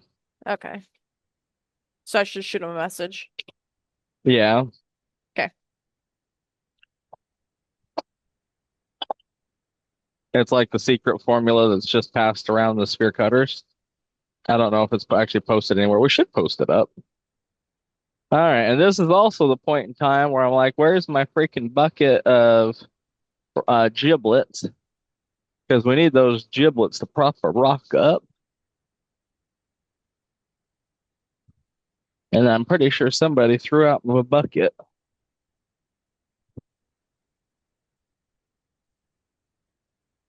Oh, you have it, Brandon? Is it one of the videos up on YouTube?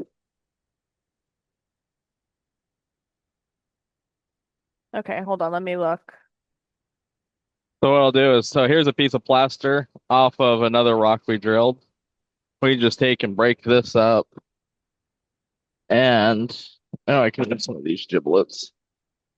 Um, use that to hold our stone. This one right here will need a good sized chunk, but you want to do this first before you make your plaster. Figure out how it's going to sit. Make this a lot easier.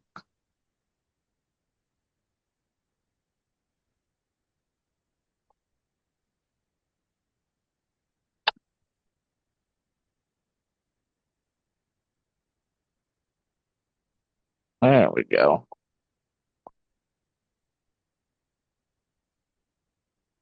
You can use little rock chips too, but I like using these chunks of plaster because we're just going to plaster these, so it's a good reuse.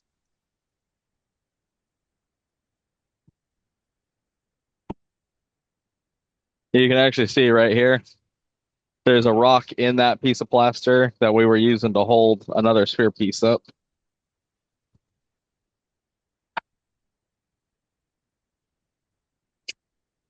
Sometimes it only takes some little giblets to get the job done. Let's see, this one actually sits pretty flat. Might throw one under this edge right here. That should be pretty good. Same with this one. It also sits pretty flat. So I'll go ahead and stick a giblet under the corner there. So when we plaster it down, it's nice and solid. Let me grab another couple of small pieces of that. Is this making sense for you guys? Sometimes I don't know if it's helpful when I'm sitting here rambling. I just realized that I'm like half having a conversation by myself, like I'm doing this when no one else is here. Jordan's being too quiet tonight. I'm like, la di da di da. I'm sorry, I'm focused. I want to get this notes thing done. Oh, you're good. Hey, Brandon, if you have that screenshot handy, can you send that to me, please? I know, Zeke, you want to repeat all that one more time? Exactly. You guys are funny. All right, so you gotta get the idea. We're setting these up so that they're nice and flat for us to drill. Now let's mix up some goopy stuff of what I just said 5,000 times plaster.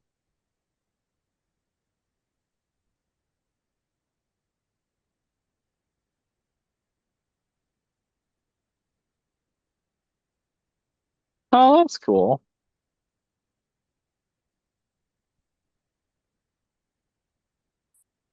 I needed help saying giblets. It's like, what was I trying to say?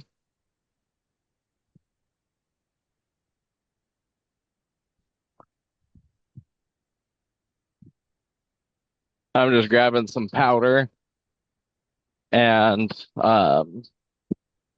hey Jordan, can you actually help me in here in a second? Yeah, what do you need?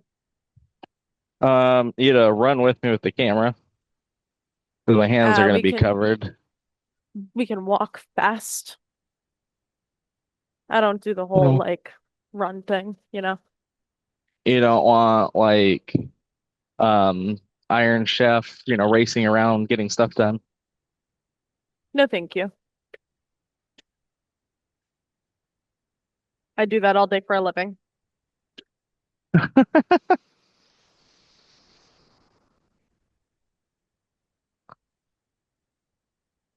Stuff is so soft. I love touching this stuff. It's kind of like really good flour. But this is number one casting plaster, and that's something you'll want to take note of. This is not plaster Paris. I took note of All it and right. it's in the notes. And it's actually highlighted in the notes too. Oh, good. Yes. There's a whole bunch of exciting stuff that were cut and washed.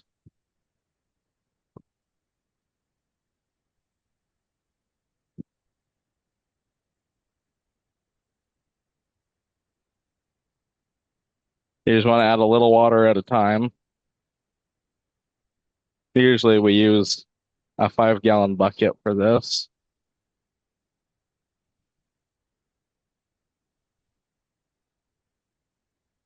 No, should have gotten both hands so lucky.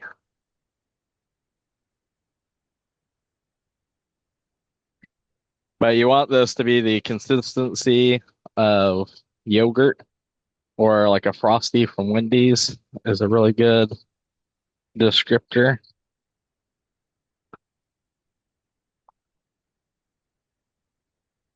You don't want it to be too soupy so you can't mold it, and you don't want it to be too dry so that it doesn't set properly, or it sets before you get a chance to um, mount your piece.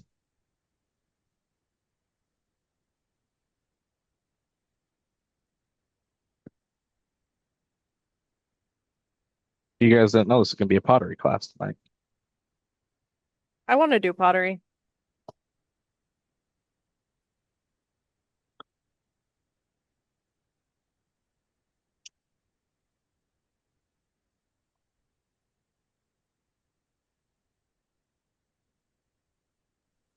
I think I got a little too much water there now. Making sure to scrape up any of the excess powder. You got some on the lip right here. Zeke from Robin, Yeah. he says, Zeke, the other day you sold some Wyoming lava agates. You also had like three other larger agates. Do you remember what larger ones were? They came listed as Misk Rough. Wyoming flame agates? Question mark. Oh, might have to pull it from the recording team. I know which one you're talking about because they were right there together, but I can't remember the name. What would be the downfall of using plaster Paris? I don't know, but John said not to. I think it's a structural strength issue, but I'm not totally sure. But when I bought this, John specifically said to get number one casting plaster, and not plaster Paris. All right, that's pretty good. You can see like when I squeeze it, it's not goopy or it's not soupy, but it's got a good like squeeze scoop. Jordan would be having tons of fun playing with this. I would. I used to make slime all the time as a kid. And this is not goop that you want to go down the drain, which is why we're keeping it nicely contained to a bin.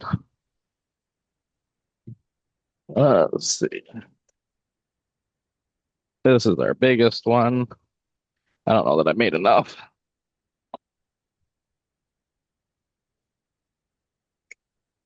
You just start by getting a big goop in place.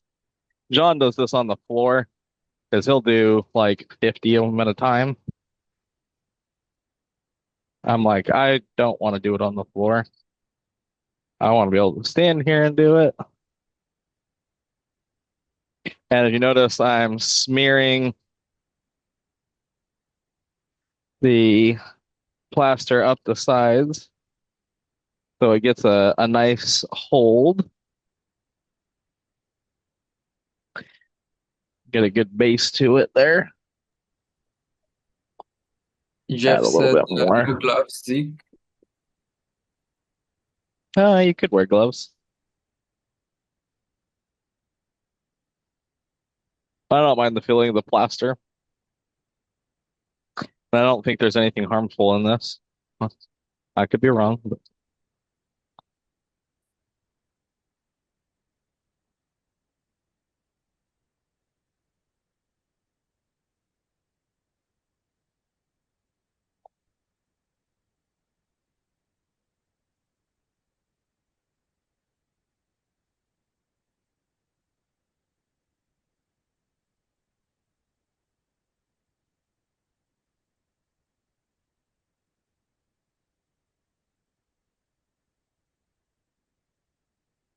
all right, I'll go to the other side here.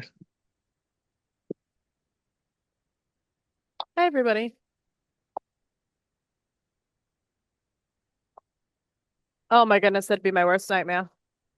Luckily, I don't have What? any long nails on right now, having plaster underneath my fingernails. Oh,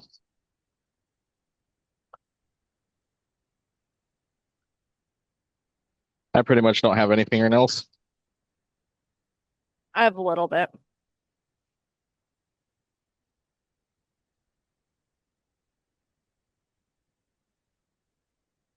All My right. friend, my friend wants to get into doing nails. She's like, "Can I do yours?" I'm like, "They're gonna come off in 2 seconds."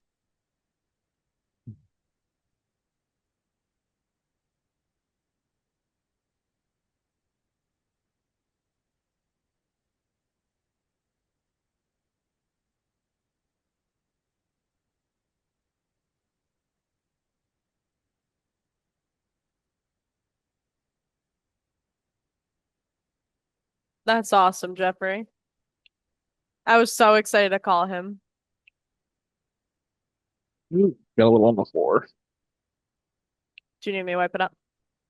No, you let it dry. If it gets on something, you just let it dry, and it's way easier to clean up than if you try to clean it up while it's wet. Like this bin, I would Uh, never try to wash this bin out while it's wet. I'll wait till it's dry, then I'll give it a good it's- smack on the bottom, and it'll it'll all pop right out. Could you use this to help get a better clamping position for odd-shaped rocks, or would it be bad for the saw? I would not really want to cut much of this in the oil. Um, you're filling your saw up with this. And I don't know that I would trust it to squeeze because in the cordial you're not really squeezing this um like you would in the vise Yeah, I'd be nervous it would kind of chip away. You know what I mean? or pop off. So I wouldn't recommend that. About Uh, how long does it take to for the plaster to dry and set? well, so you can see it's actually starting to already dry and clump up. So we're pretty much done with it right there. Um, I would not drill these for at least an hour. So generally, like if John's doing a cutting day with us, Yep. we'll plaster everything before lunch. So like 11 o'clock maybe, we'll set everything up. We'll plaster all of it, and then we'll go to lunch. And when you come back, you can start drilling.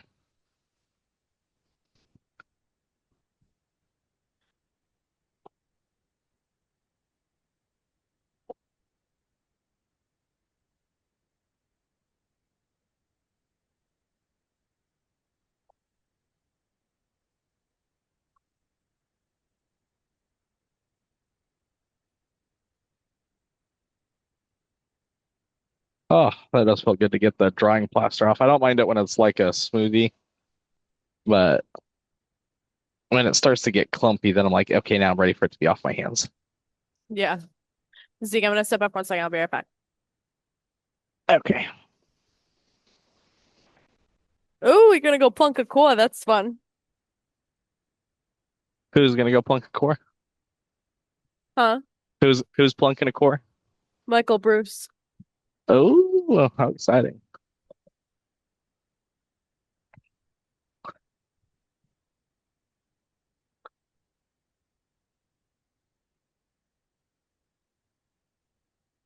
That's very exciting. All right. Was that helpful for you guys? Awesome.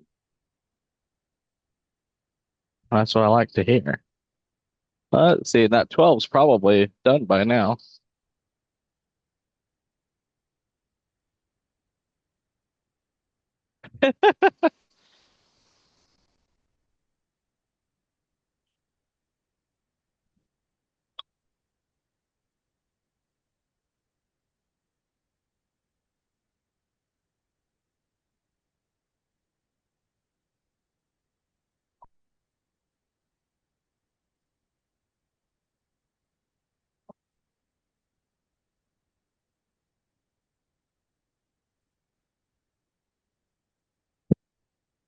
All right, let's see how we did.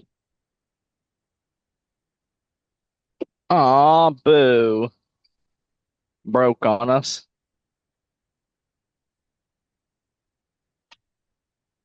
Gave a little bit of a rough cut because it all broke right there. Which is too bad because that was going to be a really cute little set. Oh, let's see. It'd have been like, it would have been like that, or it would have displayed like that.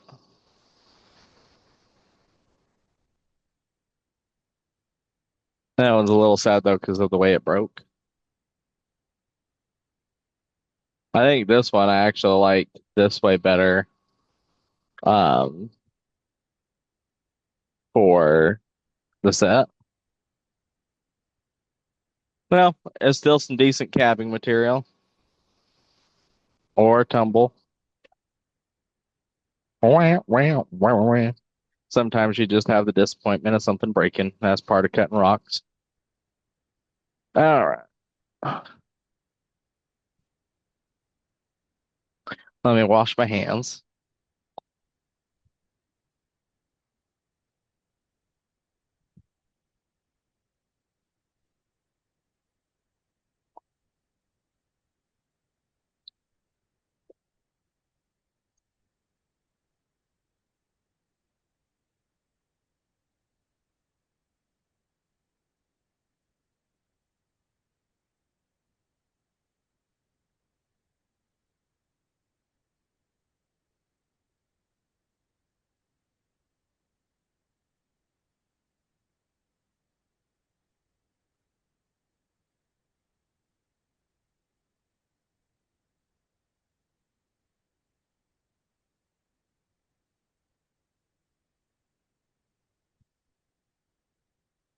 And then we had some questions about spacing.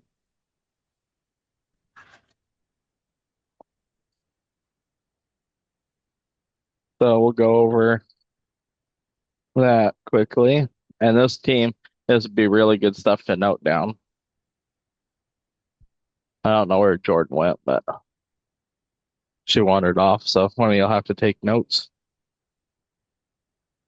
You got it.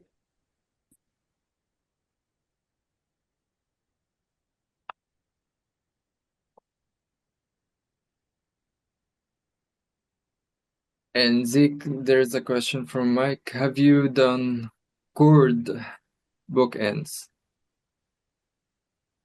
No, I have not.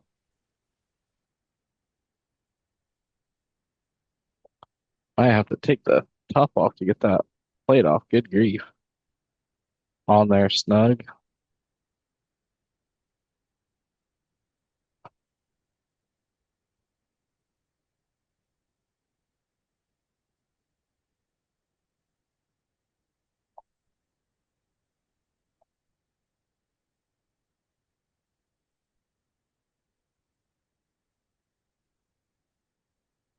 There we go.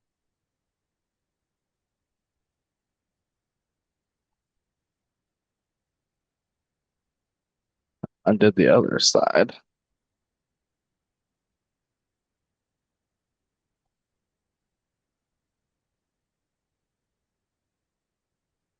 My goodness.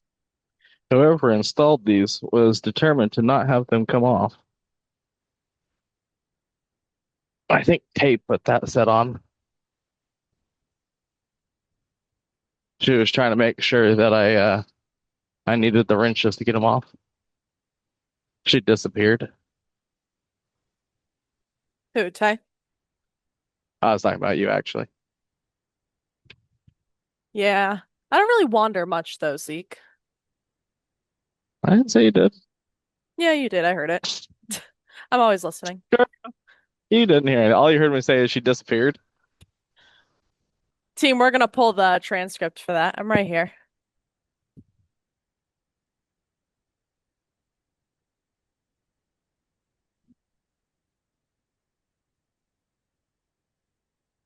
And what did I put on super tight? Yeah, but I didn't think super tight. I saw Brandon, thank you.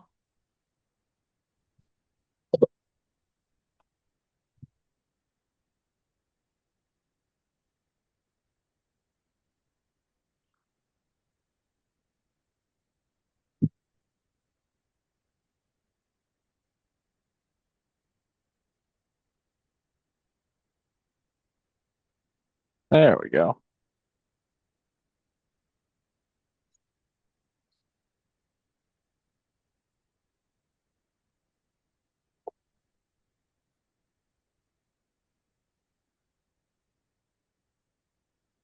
This is the diagram with the two centered wheels, right?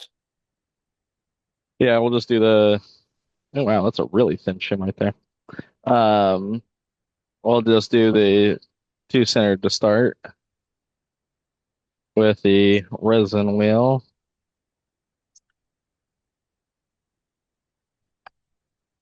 because I've never set it up that way before. I didn't even know we made spacers that were that thin. Yeah.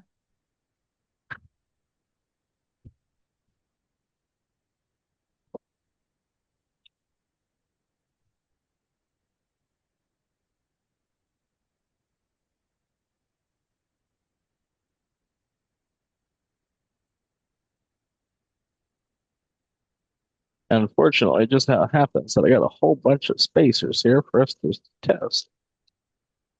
Ugh, Do I you love put never having sees? spacers, but Do you put never sees on these threads? no, I wouldn't. They're not ones that you really are tightening down that much. I just couldn't do it by hand. But anybody that's got a decent amount of equipment should definitely have a spacer kit because these 1 inch spacers are so useful. They work on other machines too.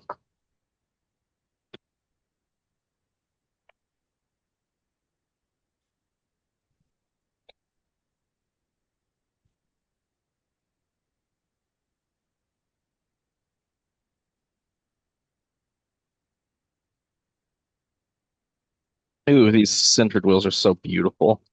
Look how much diamond is on that thing. Good grief, that's a lot.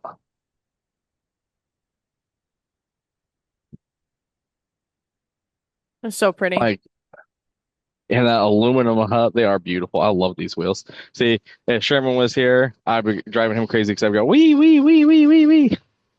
Yep. The spacer kits, I think, are 97 something.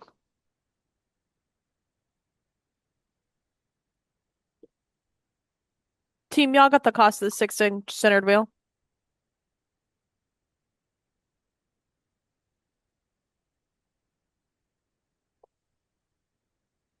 It's about right there.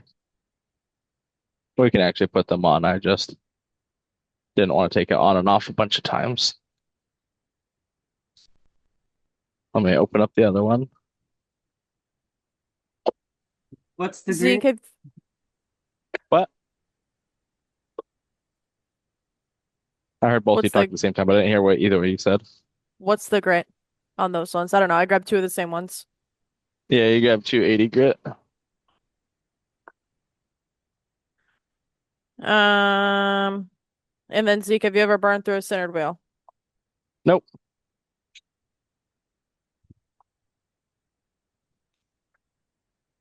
Can the CB8V handle three centered wheels on one side? If I was gonna do three, I definitely wouldn't do them on one side.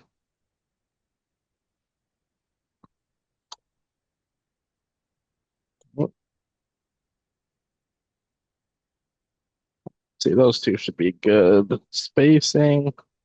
Let me put this on, make sure that that actually is a good setup. I mean, technically, yes, it can. But you will wear out your bearings faster. Maybe well, we don't need to do that. Let's see first. I like to have, good even spacing between them.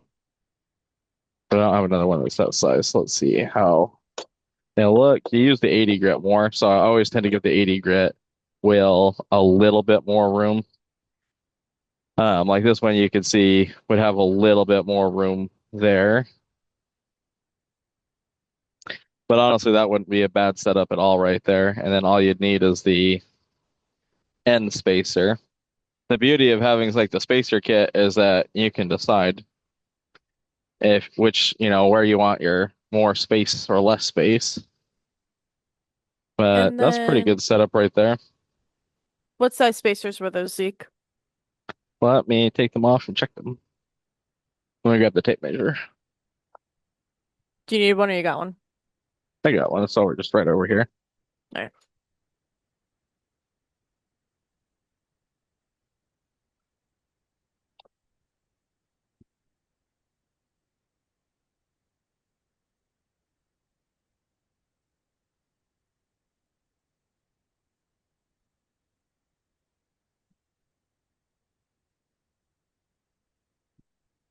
What about the resin wheel space in from the center of the machine? Is that just the standard spacer that it comes with? Yeah, that's just a standard spacer. Well, actually, there's no spacer between the machine and the wheel here. You could add a spacer there and make this one a little bit smaller.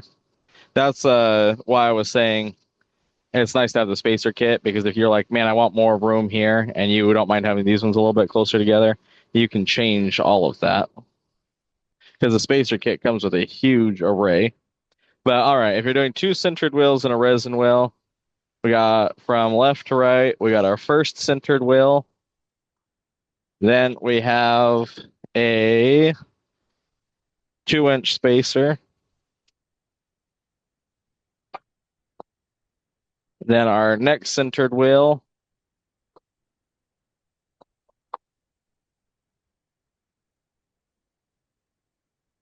And a 1 3/4 inch spacer.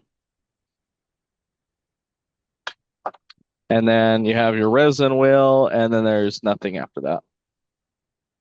Just the Thank you, Z. machine. Yep.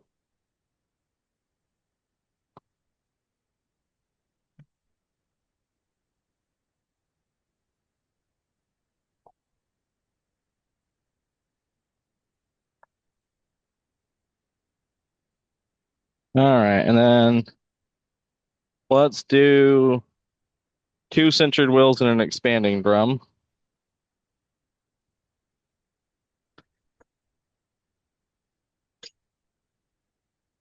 Oh, I want a little bit more space than that. We're going to start with a 1/4 inch spacer, and we'll see. You don't have to write this down until I give you the final measurements.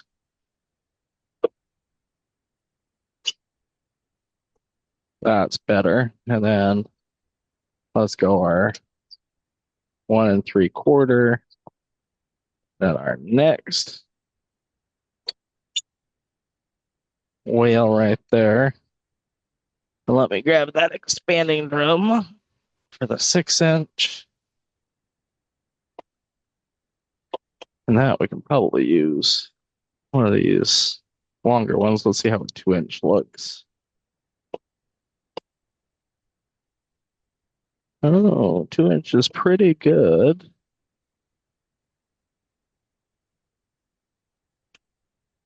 Let's see if that gives me enough room to thread that on there.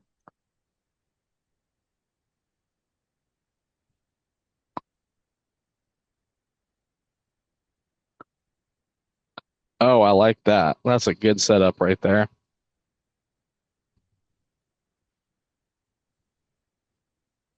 All right, let me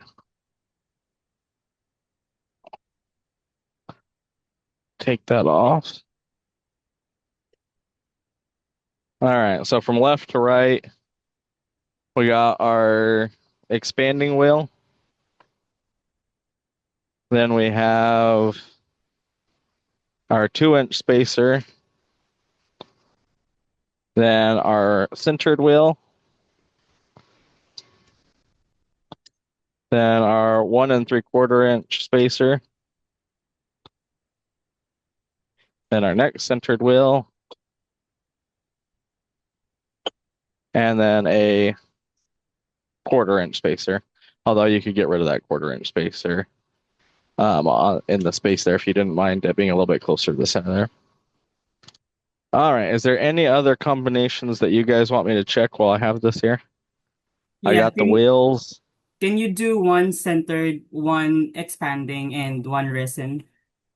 Yes. Yep. Well, you You. want a resin or you want it with a plated wheel? Because I think most people will be setting that up with a plated. Well, we might as well just do both. Yeah, do both. I was like, what am I thinking? We'll just do both. Thank you, Z. Of course. All right. So we'll start with our resin wheel. Then we're gonna do a 1 3/4. Then we're gonna stick on our centered wheel, and then let's see if I'm gonna do that. I'm actually gonna grab a little bit bigger one to see if that works better.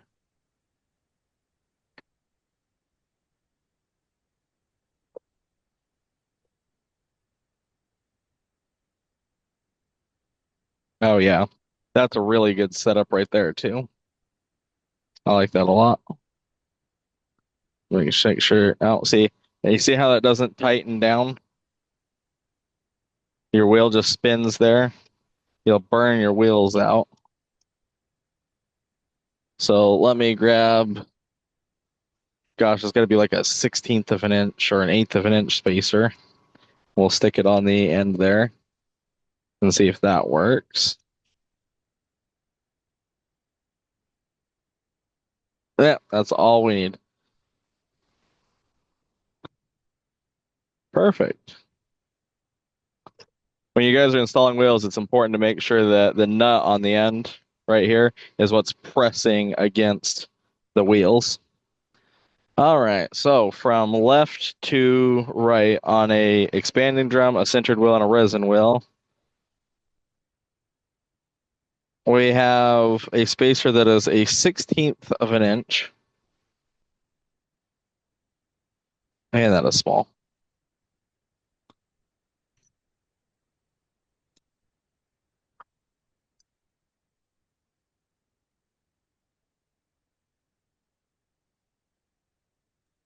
What's the size of the I could be wrong. Let me check.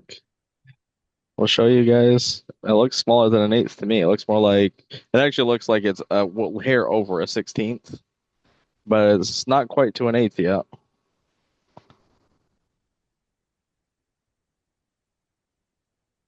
It's 2.5 inches for that expanding drum for the 6 inch.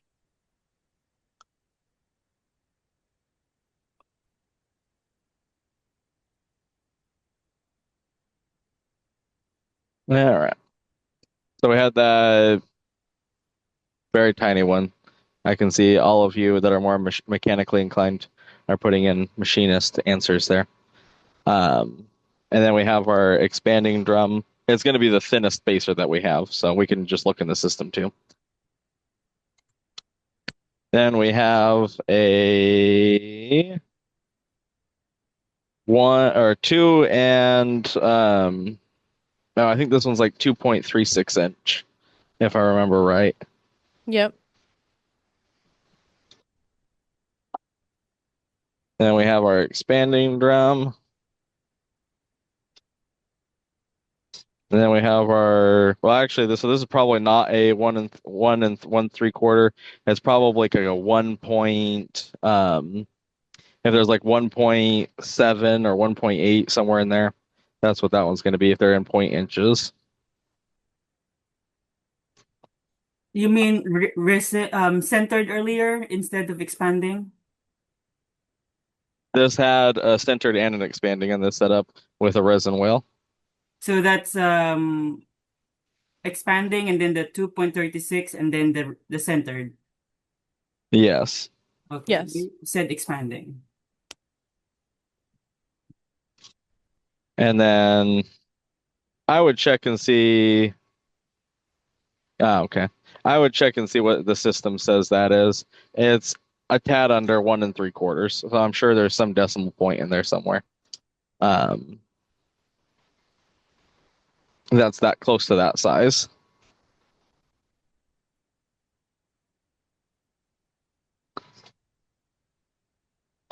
But it's very close to 1 3/4.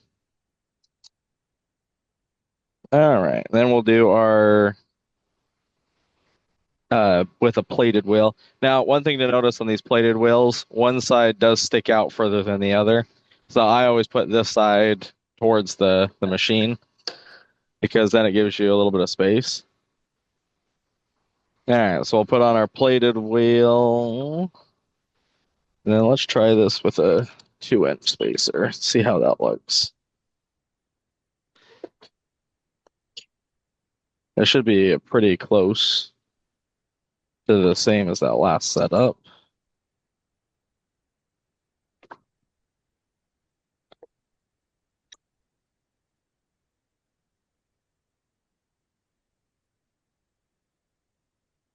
You could also use an eighth of an inch instead of whatever this really tiny one is, if that's what the kit comes with. There's plenty of threads to use an eighth of an inch. Actually, that one will need a more like an eighth anyway. Can you put two plated wheels together for larger agates for doming? Technically, yes.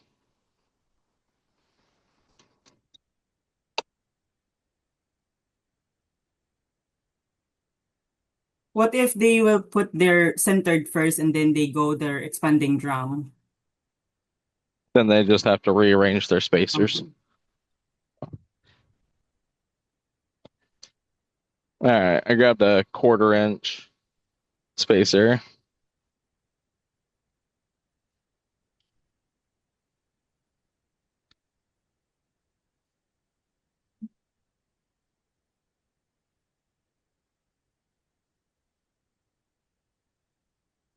All right, that works pretty good. That feels solid on there. All right, so for an expanding wheel, a centered wheel, and a plated wheel,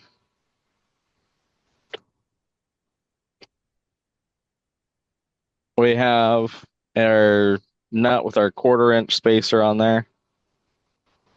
Then we have our expanding drum. Then we have our 2.36 inch spacer. Then we have our centered wheel.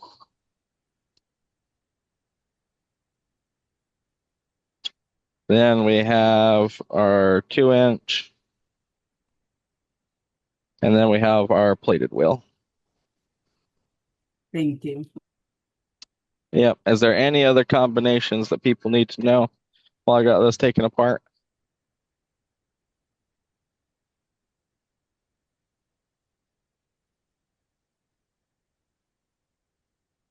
Would you like an apple pie with that? Oh, don't tempt me.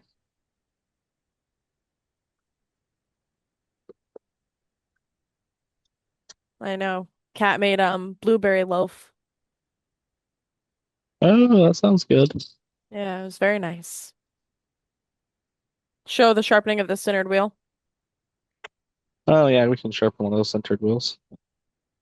I'm not going to sharpen one of these brand new ones, but I'll sharpen um, the one on the other machine.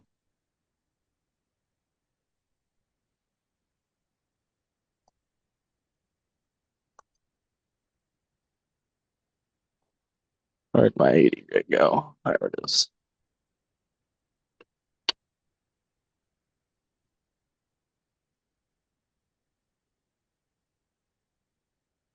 No, of course. Thank you, Zeke. Well, of course. Get everybody figured out. There we go. Now we're back to factory setting.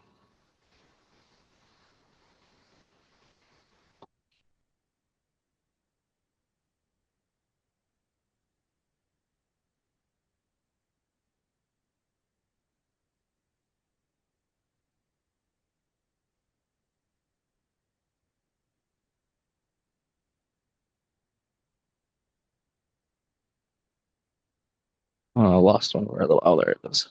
It's like I lost one of the little brass screws. I love how easy it is to take this machine apart.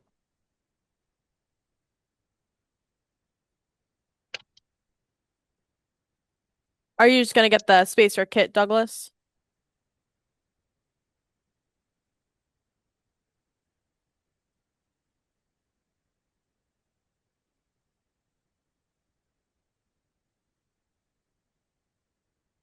All right, there we go.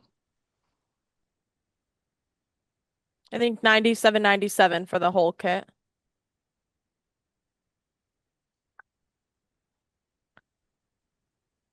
I would just go for the full kit and have the spacing in case you start switching out your drums for doing other projects.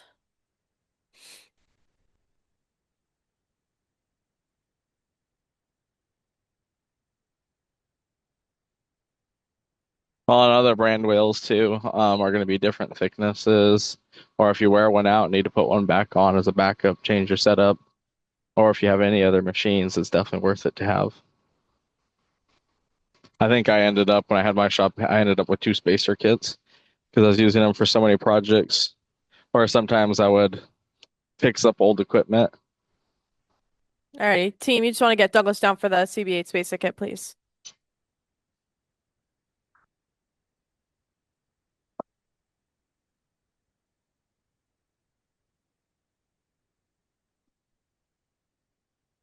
All right, just pop this wheel off. I'm gonna grab our file. When I was fixing old machines, sometimes I'd be missing them, or I didn't like the spacing on there, so I would need them to put together old machines too. Jordan, is All this right. Jordan, is the spacer kit for CB8 same with the CB6? Yes. Yes. Okay.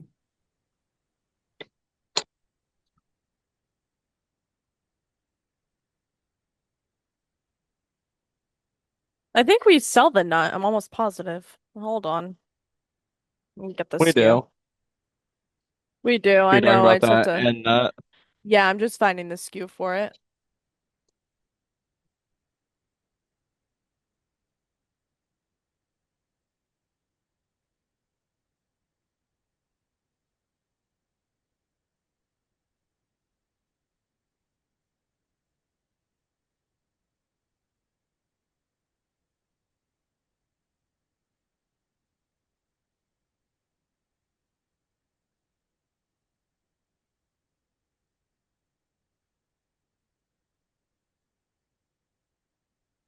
Oh, thank you, Joseph.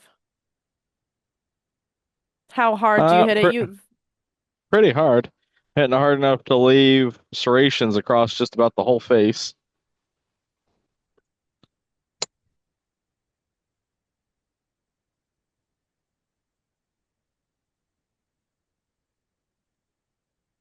Douglas is asking, what are you doing, Zeke?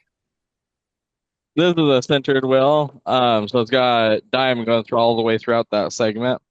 And as it gets dulled, because the diamonds are getting more rounded, it cuts slower and slower. And so what I'm doing is taking a bastard or milling file and giving it a good hard whack to shatter the diamonds in there so that you got sharp points again.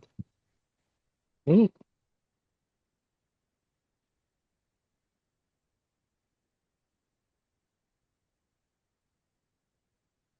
All right. And then I'm curious. So brand new, that should be about 7 millimeters a segment on there.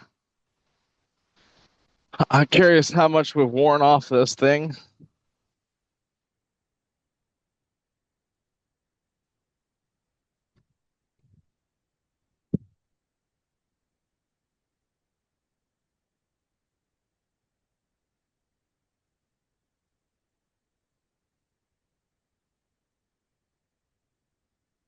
Grab a set of calipers. How long have we had that wheel seek? At least 2 years.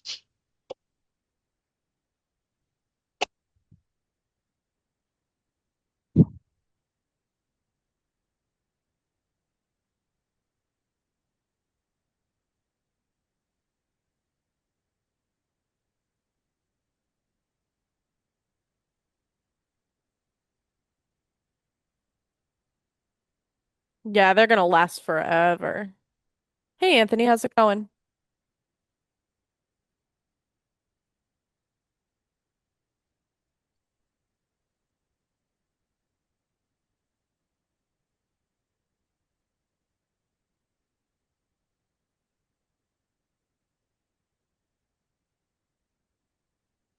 So it's about 6 millimeters left on there.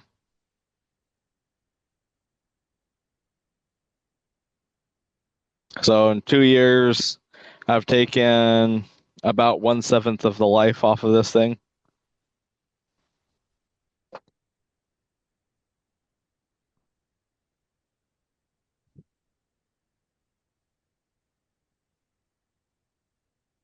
And if you're just a cabber, keep in mind I also shape 6-inch spheres on that, or up to 6-inch spheres.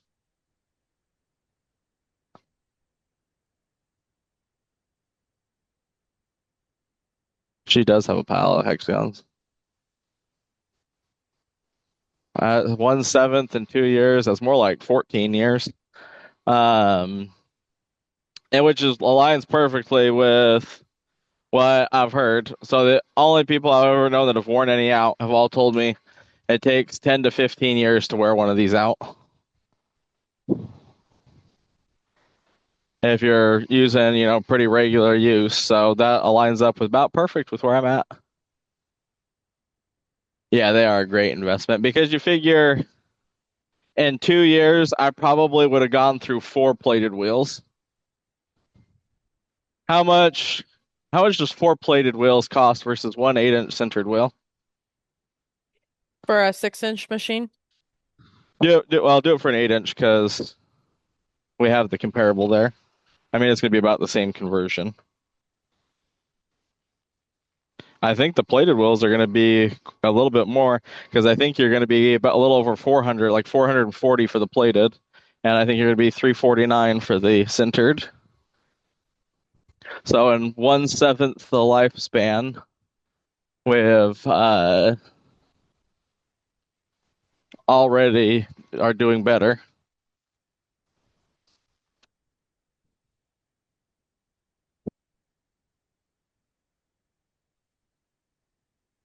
You want the price of one centered versus 4 plated? Yes. Wow, that's a great layout, and Hay has definitely been going through the slabs that I've been cutting. Like I recognize a lot of those. I love that Indonesian Stone Canyon. Yeah, so 4 plated wheels is 436 and one centered is 349. I love that palm wood. I love those centered wheels. It helps a lot. It helps me a lot with the shaping of the cabs. When I do the hex cabs for Tay, I just trace out the shape and then I take it to the trim saw. I'd use the shaping machine.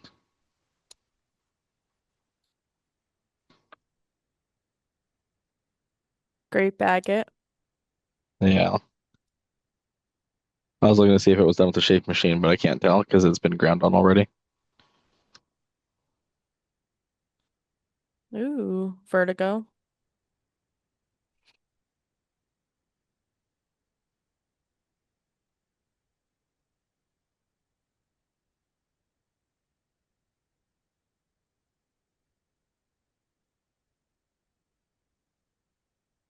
I would love to know, Jim. I would like to be here for that one. You can run that one.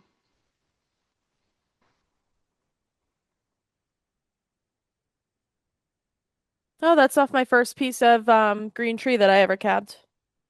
Yeah. I don't I want love to how see you Tay found that piece of Ooh. chartwhite too.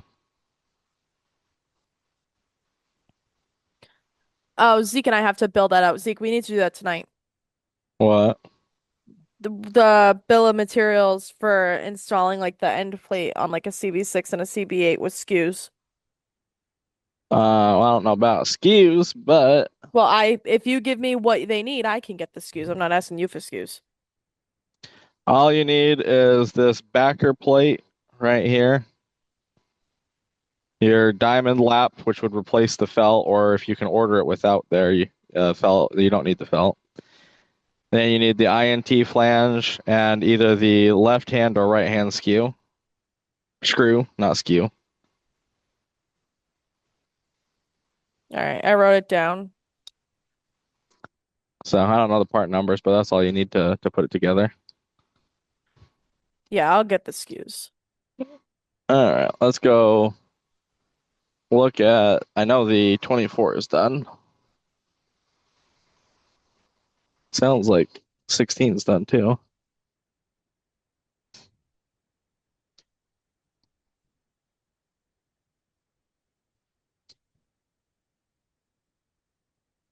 Oh yes, it's well past done.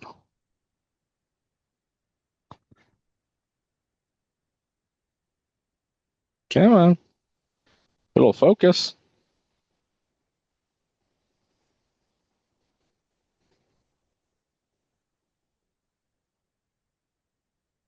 Thanks, Michael. I don't know why it won't focus, but Thanks, you're very welcome. Douglas.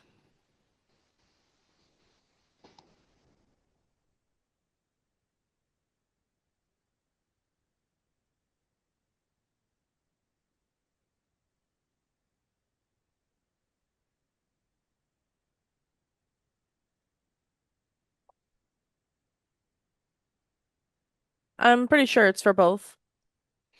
Why the heck will it not focus? Good Is grief. the camera's not dirty, is it? Yeah, it might be, but can't see a darn thing. The LiDAR sensor might be already on there. Well, my thumb's covered in oil, otherwise I would. Just need to wipe it off. I'm like, gosh, that's fuzzy.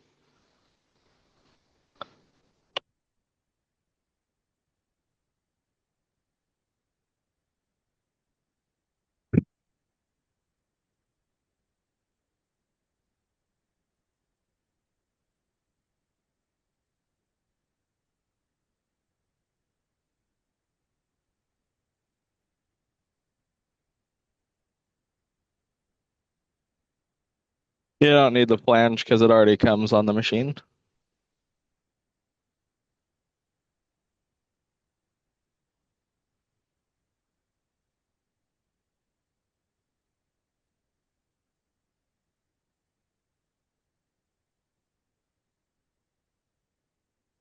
Oh, the phone died. It didn't die. I just turned the camera off to see if it would reset. Uh-oh. That's a little better. That sure is a pretty piece. Is it okay Yeah, to go from 3,000 to 14,000 grit and skip the 8,000 wheels? yeah, you can.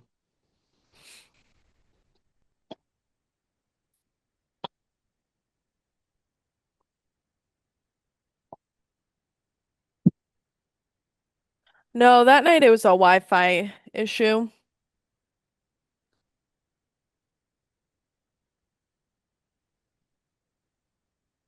Technology was against me that night because the software went down, that went down.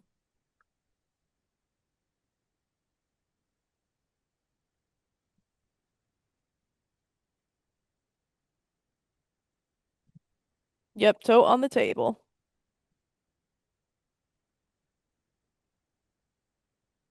An impressive piece.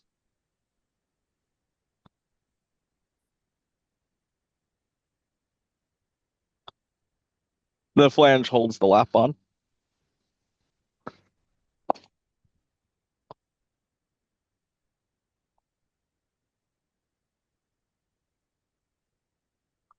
All right, now this one, because it pretty much comes up to a point right there. Even though the point is not centered, I'd cut it right through that point.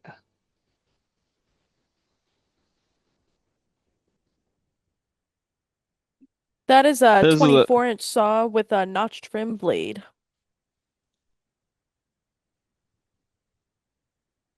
You're welcome.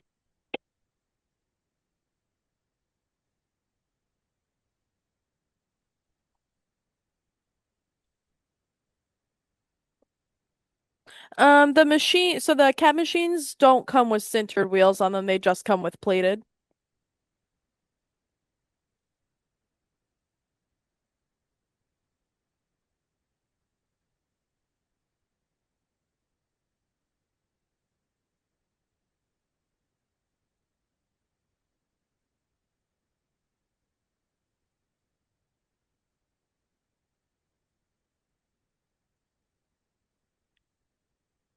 I know.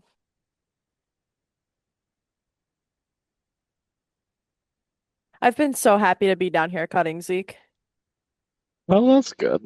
I feel like I It haven't is seen the fun. team. I feel like I haven't seen the team and everyone in so long. Well, that's funny. You're like, who are you people? I know. Like Brian and Douglas were like, Jordy, this is the most we've seen you because I'm up in the other warehouse away from them.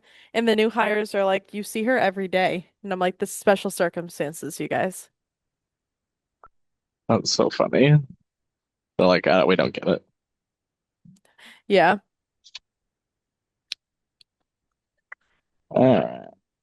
Now, I don't like clamping this backwards, um, but I need to cut through that point a little bit. I also need it to not lift up.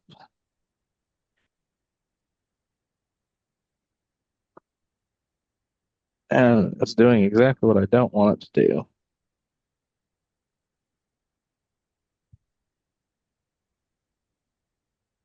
How can you tell when your plated wheel needs replacing? Just kind of slow, not cutting very fast. Or you've worn all the way through the diamond on it.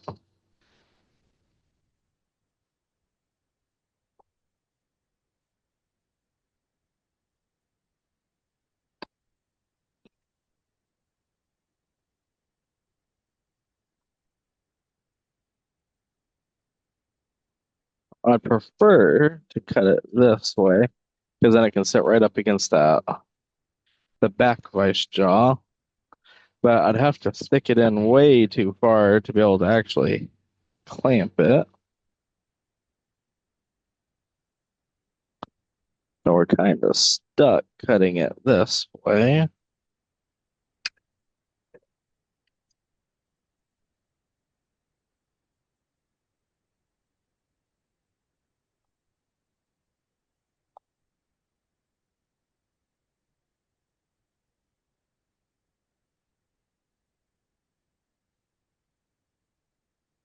The good news is if you screw up on bookends, there's usually at least a one book between them to not notice.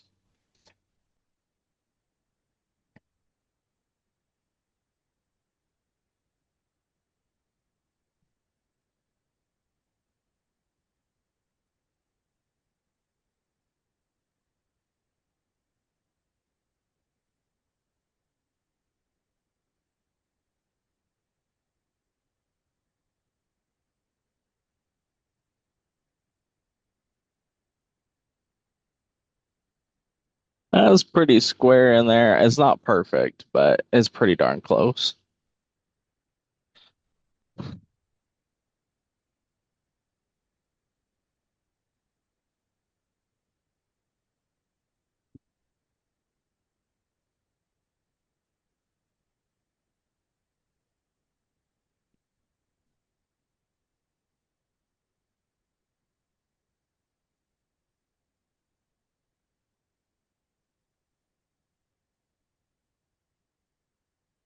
Oh, see, that's the not fun part about cutting for money is that if someone gives you a rock to cut, they got to be pretty darn perfect. But if you're cutting for yourself, it doesn't matter. You can just go, well, they're no longer bookends now.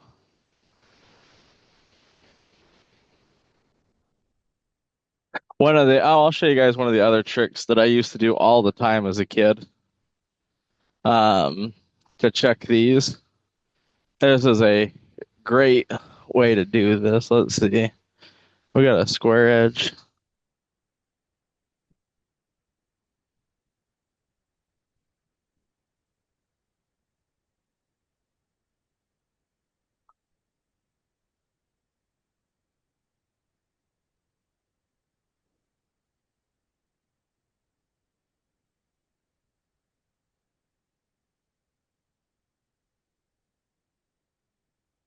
If you got one of these things,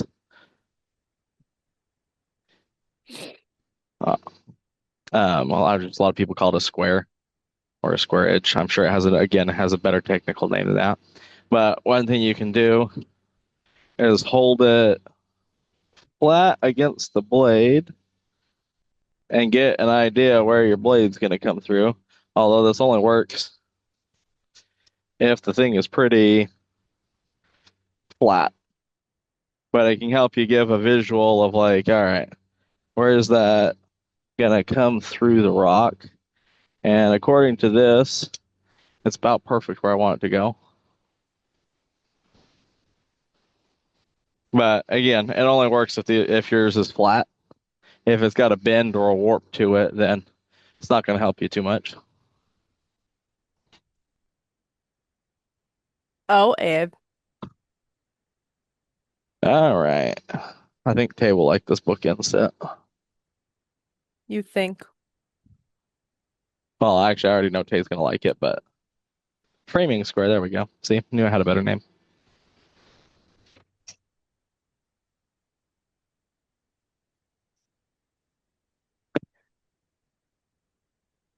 All right, I'll let her rip.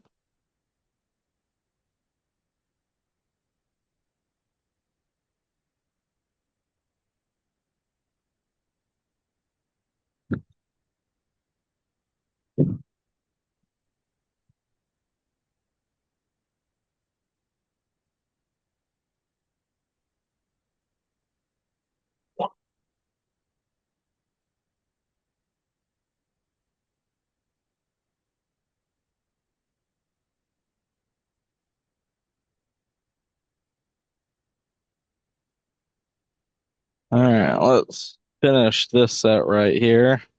Oh, that kind of looks cool, having that butterfly face. I think, oh, I like the heft of this one more, but I think I like this face better. What the heck, we'll do this one. We'll sell that piece.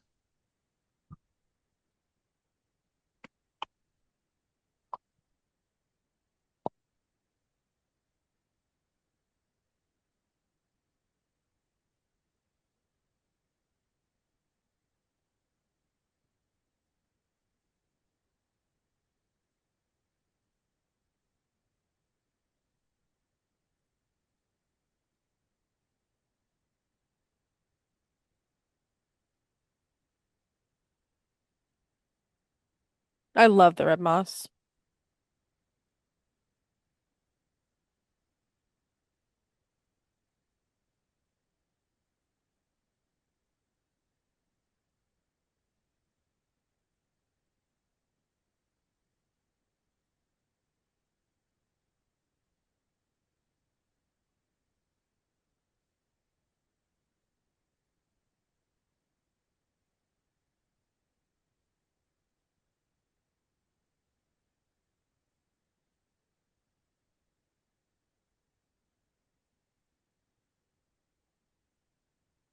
You know what this cut and chat means? Hmm. I wish we're gonna have to do a bookend competition, or I at least expect to see a couple bookends in one of the next competitions.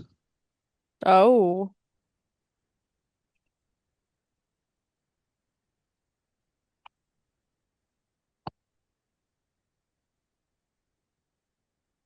All right, I we'll let do that one rip to you. What? have books. Oh, hey Jordan, you want Oh, to come cut some agates? I'll be right back. yeah, don't go wandering though, Zeke. Don't take after Uh-huh. me. Hilarious. Oh, you guys are funny. My friends and I had a shit had well, I say I bookshelf, a don't what? shared bookshelf. Had a shared bookshelf, but it's actually like four now. So we all just go in and we add new books and we take ones out that we haven't read before. And then when we're all home, we all do a book swap. Is there like a bin agates over here that I'm pulling from, or can I just No, go you'll have back to pick. There's some nice 1970s left in the very bottom of that bin. in the very bottom? It's blasphemy. I know, it's pretty much empty. Oh my goodness. This thing popped off. Yeah, I keep doing that too.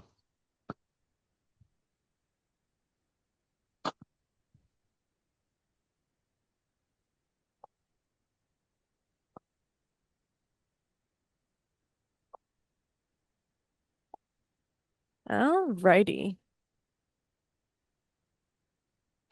Let's see for the 1970s. I want to look for kind of some hole nodules. And team, you're gonna have to read out the questions because he stepped out. Got you, Jordan.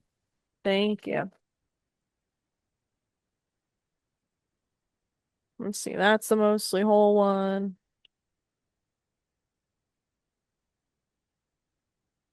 You guys having fun so far for this cut and chat?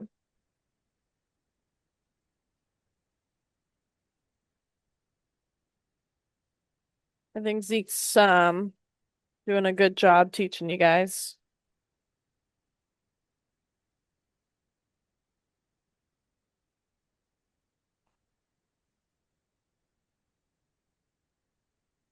Alright, we'll do that one. I like the red skin. I can't believe this is the bottom. It makes me so sad. So I really like this material.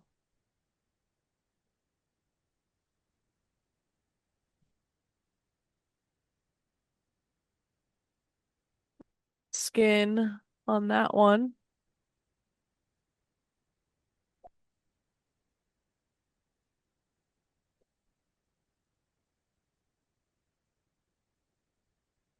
And that one's relatively smooth. Alrighty, we got 1, 2, 3, 4, 5, 6 agates. Hopefully we have 6 saws open. Yes, we do.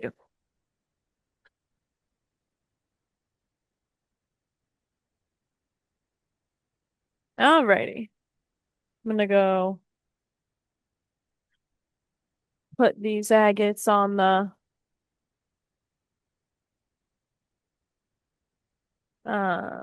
saws, then we can come back and cut them.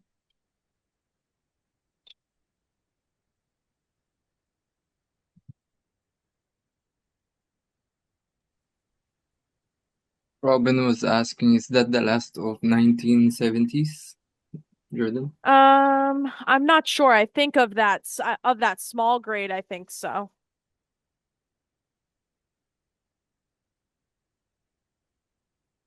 Alrighty. Let's see. You can see a little bit of red poking out of here. Otherwise, pretty much a whole nodule. For 1970s, I like how smooth this skin is. But I don't want to cut through this window, so that means cutting this way is out. So we're just going to clamp it like this and cut through the fat part of the agate like that.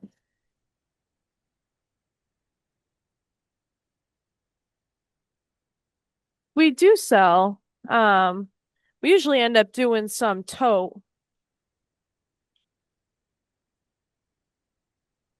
on these cut and chats.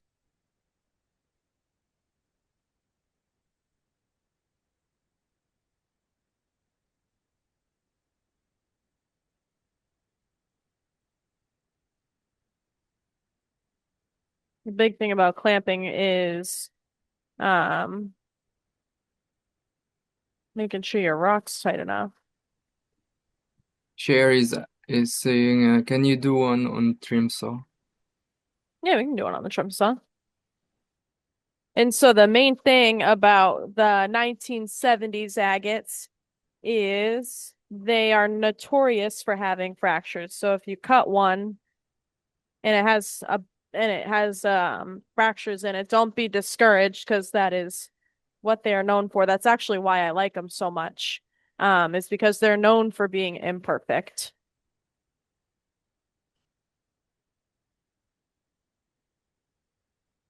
But I have some people that are like they're low, like they have fractures every one I cut.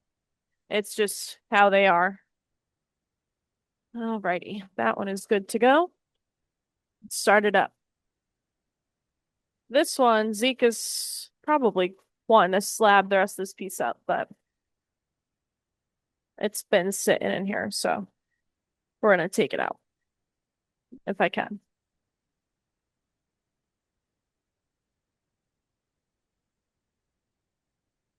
If I can undo his clamp.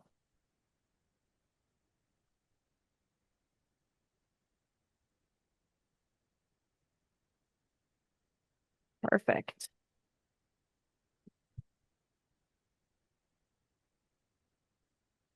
Alrighty. This one, that's the only window you can see a little bit of color. I don't know how this one is gonna come out. Um, we have 2 windows here and here, so we're gonna come through where my 2 fingers are, my pointers. So I want to come through this way and cut, so you're not cutting through that window right there.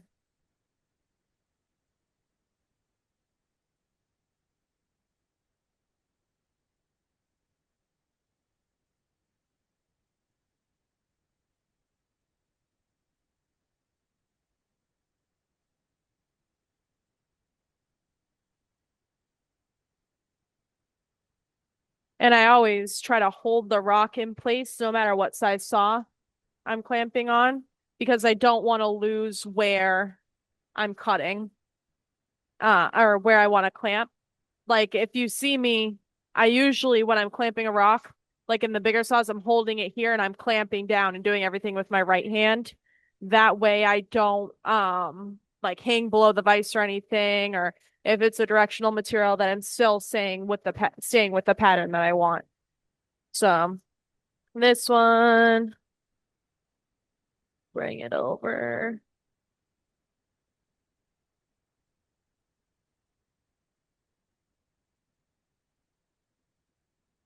We might cut through a window on this one. It's a little more of a riskier cut. But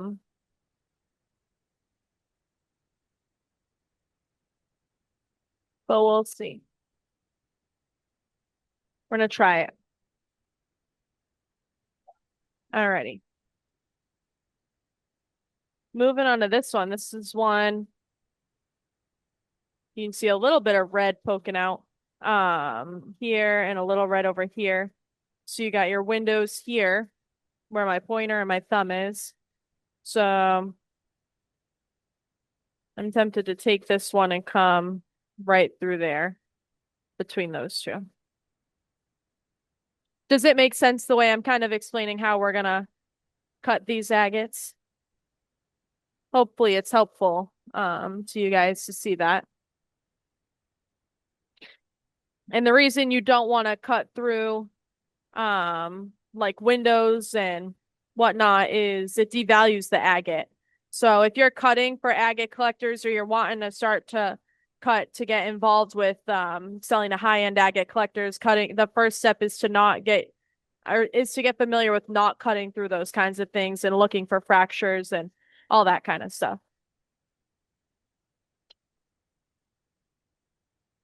If you're just slicing for cabs, then you just want to look for the desirable pattern that you like.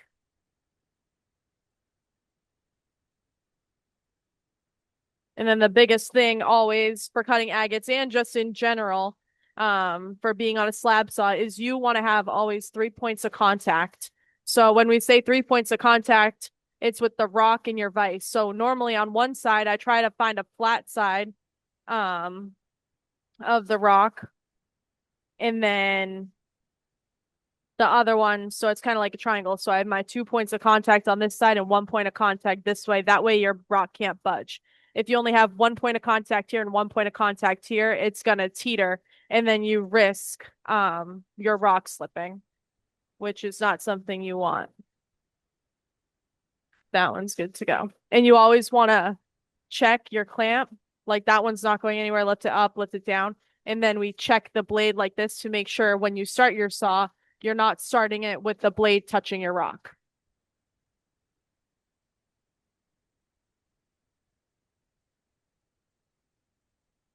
Alrighty, then for this one, you have a big face here and a face right here. So what we're going to want to do, since we have these two windows, is cut right through here. So what I'm going to do is my flat side is right here. So I'm going to rock it, and then you see it's going to lay flat here. So I'm going to put that up against here. So that's my 2 points of contact, and you just need the third now.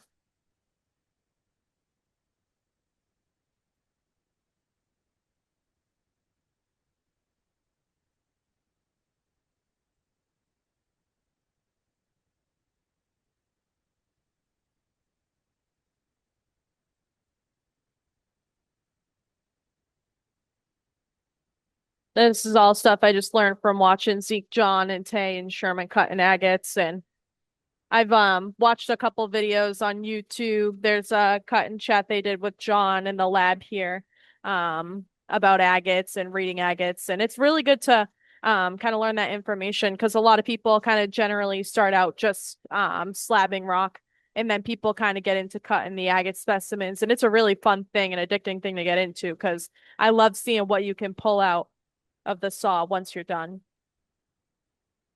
But these 1970s are my favorite.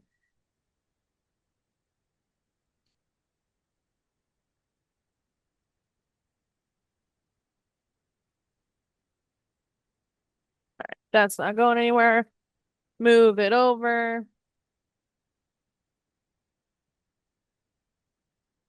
This one we're cutting with the notch trim blade on this one. All set. Start that one up. And then, oh, that's cute. Cute little island agate bookends with the floater in there. I don't know where Zeke wants those.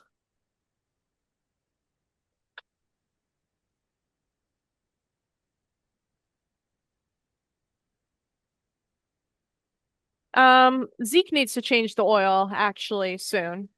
I told him I wasn't doing it. I'll have to ask him how often he should be doing it. That's a nice weathered skin on that one. I think that one's gonna have a floater. This one I'm just gonna take and cut through the fat part of the agate right there. I don't know that I want to cut through that, so I think I'm gonna take it and cut my slice right where that weathered skin ends like that. Again, I'm gonna take it, rock it, find the flat spot.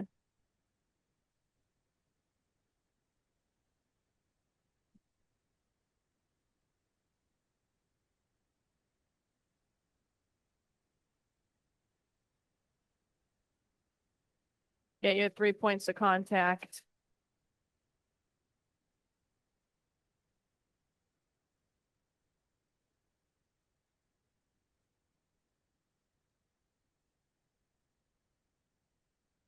And then team, am I missing any questions?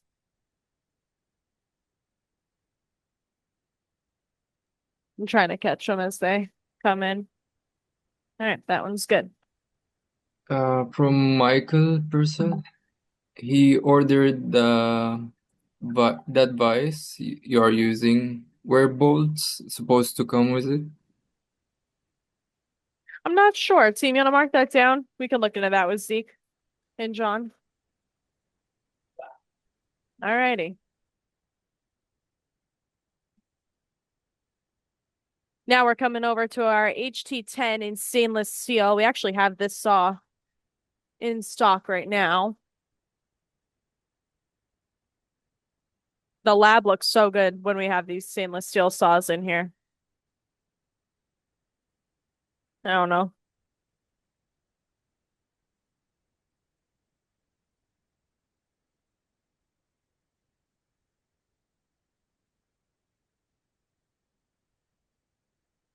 Thought I heard something move, but I guess not. Looks like Zeke's cutting a piece of phantom needle. That's a nice piece. Alrighty. And then this one, I liked how smooth the skin was. Technically don't count as windows on that. That would count as window. Hi, how are you? Zeke's enjoying a nice refreshing lemon loaf. And now I want a lemon loaf.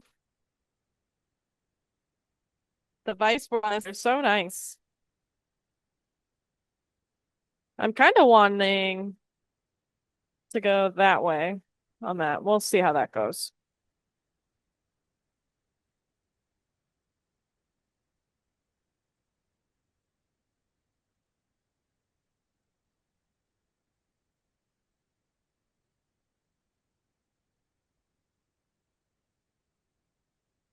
The cordial is gonna come freight.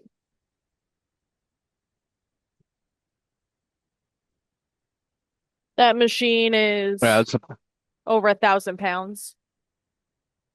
I think the shipping weight on that is like right at 1,300, Yeah. or maybe right under 1,300.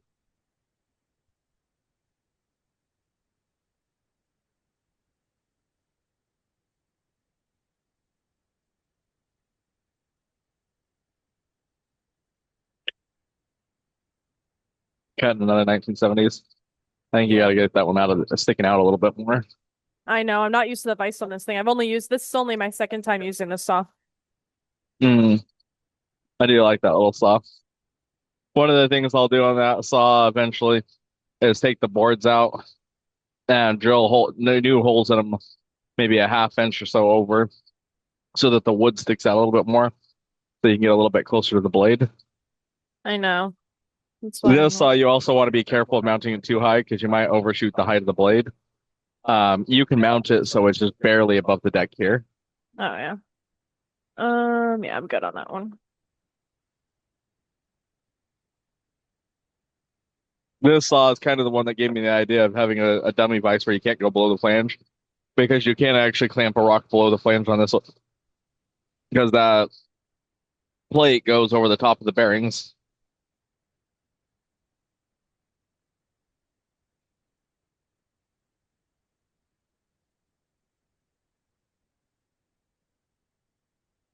And then make sure that that lip of the hood is sitting inside the saw. You got it sticking out, and so it'll drip oil.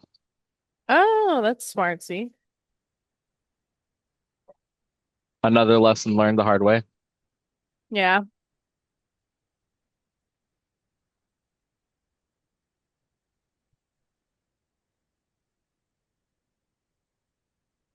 So those 12-inch slab saws, because they have that big slanted base on them, I've actually never changed the oil in those. That is the first batch of oil since we got them. Never cleaned it out.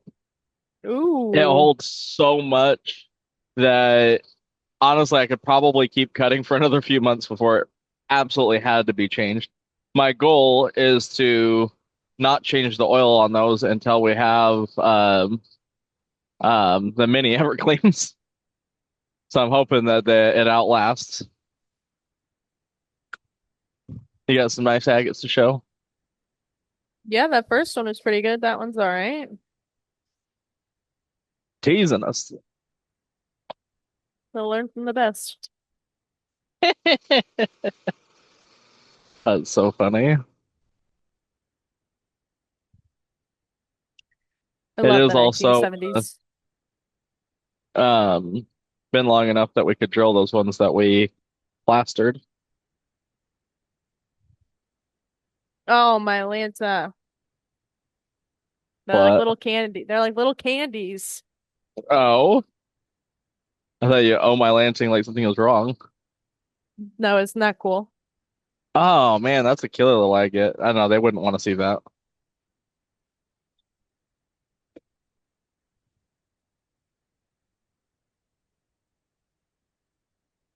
You could wander over and take a peek too.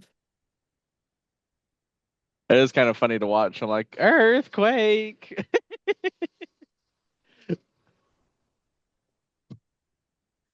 It's fun to be on this side of the sassy comments. Yeah, you do it so well. It's like natural. That is a killer little agate.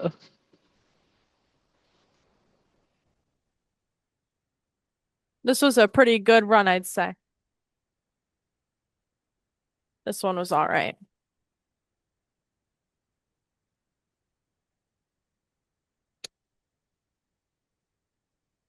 Womp womp. That one's still pretty good. Oh, It's cute. still pretty decent. Should have cut more through the thick part over there. Oh, that's awesome.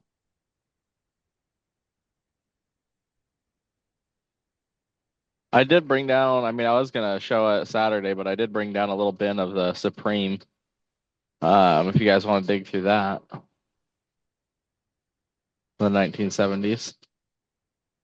Yeah, these were all ones that I picked out right in front of you guys. Oh, You saw this was just quick pickings.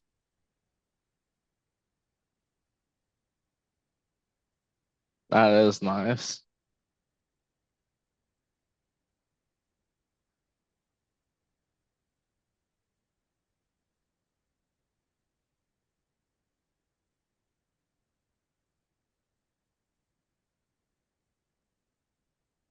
And we have some of these 12SSs in stock too. Oh, that's exciting. That's another fun agate.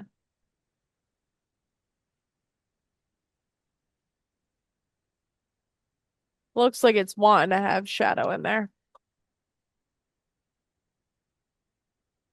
Yeah, this one is my favorite one, I think. I haven't seen the other one that dropped, but I have a feeling this is gonna be my favorite. That's why I actually like these 1970s so much, is because you know that you're gonna get some fractures in them. I think this might be my favorite one. That one will definitely have to polish. Isn't that cool?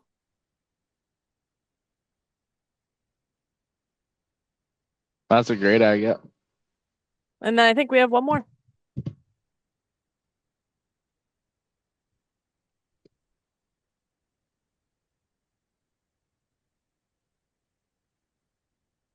Ooh, keep pulling it out of the hole. I can't think of any reason why that wouldn't work. Um, I've never tried it, so I couldn't tell you if the ultrasonic cleaner would be okay for the barrel or not. But I would just use Dawn dish soap. It's so close.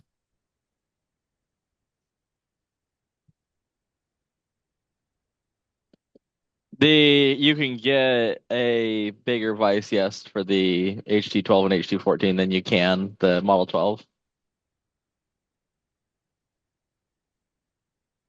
If you use it or if you try it and destroy the barrel, then we go, huh? Apparently that's a bad idea.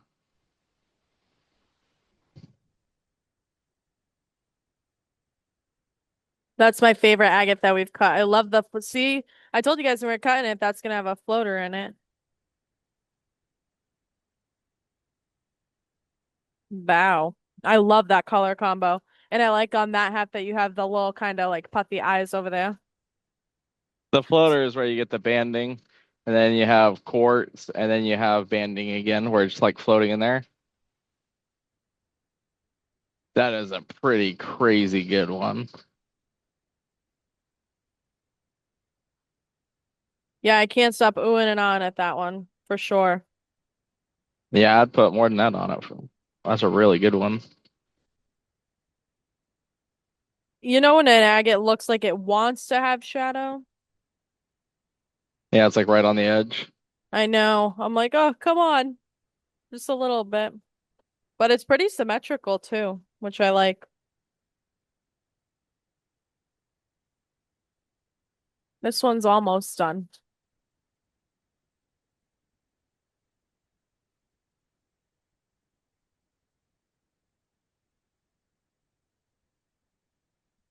Oh, it just stopped.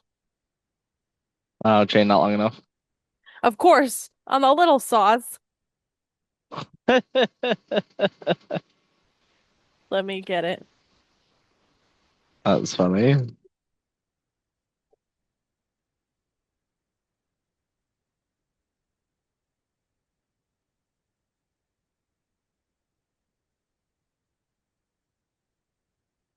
Alrighty. Well, we can wash my hand. I can wash my hands.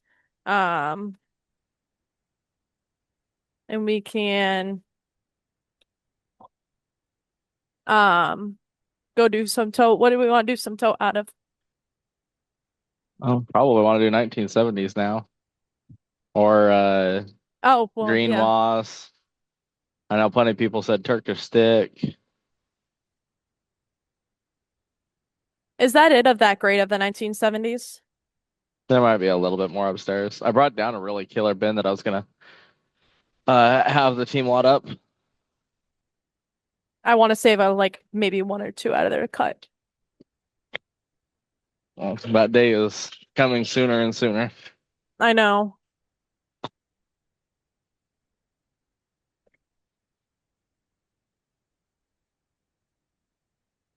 One good tote night and it could all be gone, you know. No, don't say that. Orders are going to take longer to ship because I'm just going to have to stare at all of them before they go and weep. And weave. Yeah, that's what's going to happen. So That's so funny. it's like when you send your kids off to college.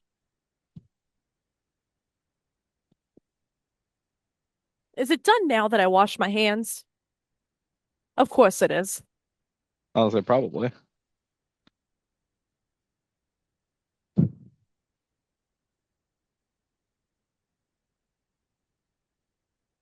Of course. I know. Oh, that's a cutie little one.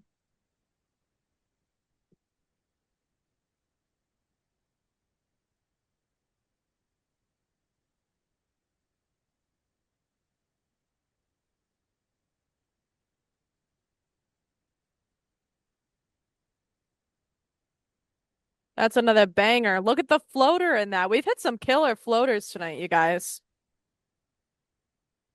That's pretty clean for 1970s too. And you saw there was like no color you see from the outside of that. Like you see maybe a little bit on that. But that's the fun of cutting these ones. My goodness.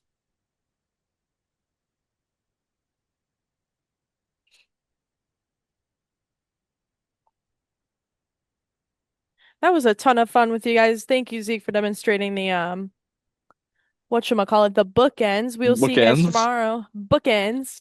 And we'll see you guys tomorrow night for Tote. We'll see you guys tomorrow. We hope you have a lovely rest of your evening. Thanks, y'all. Have a good night. Thanks, everyone.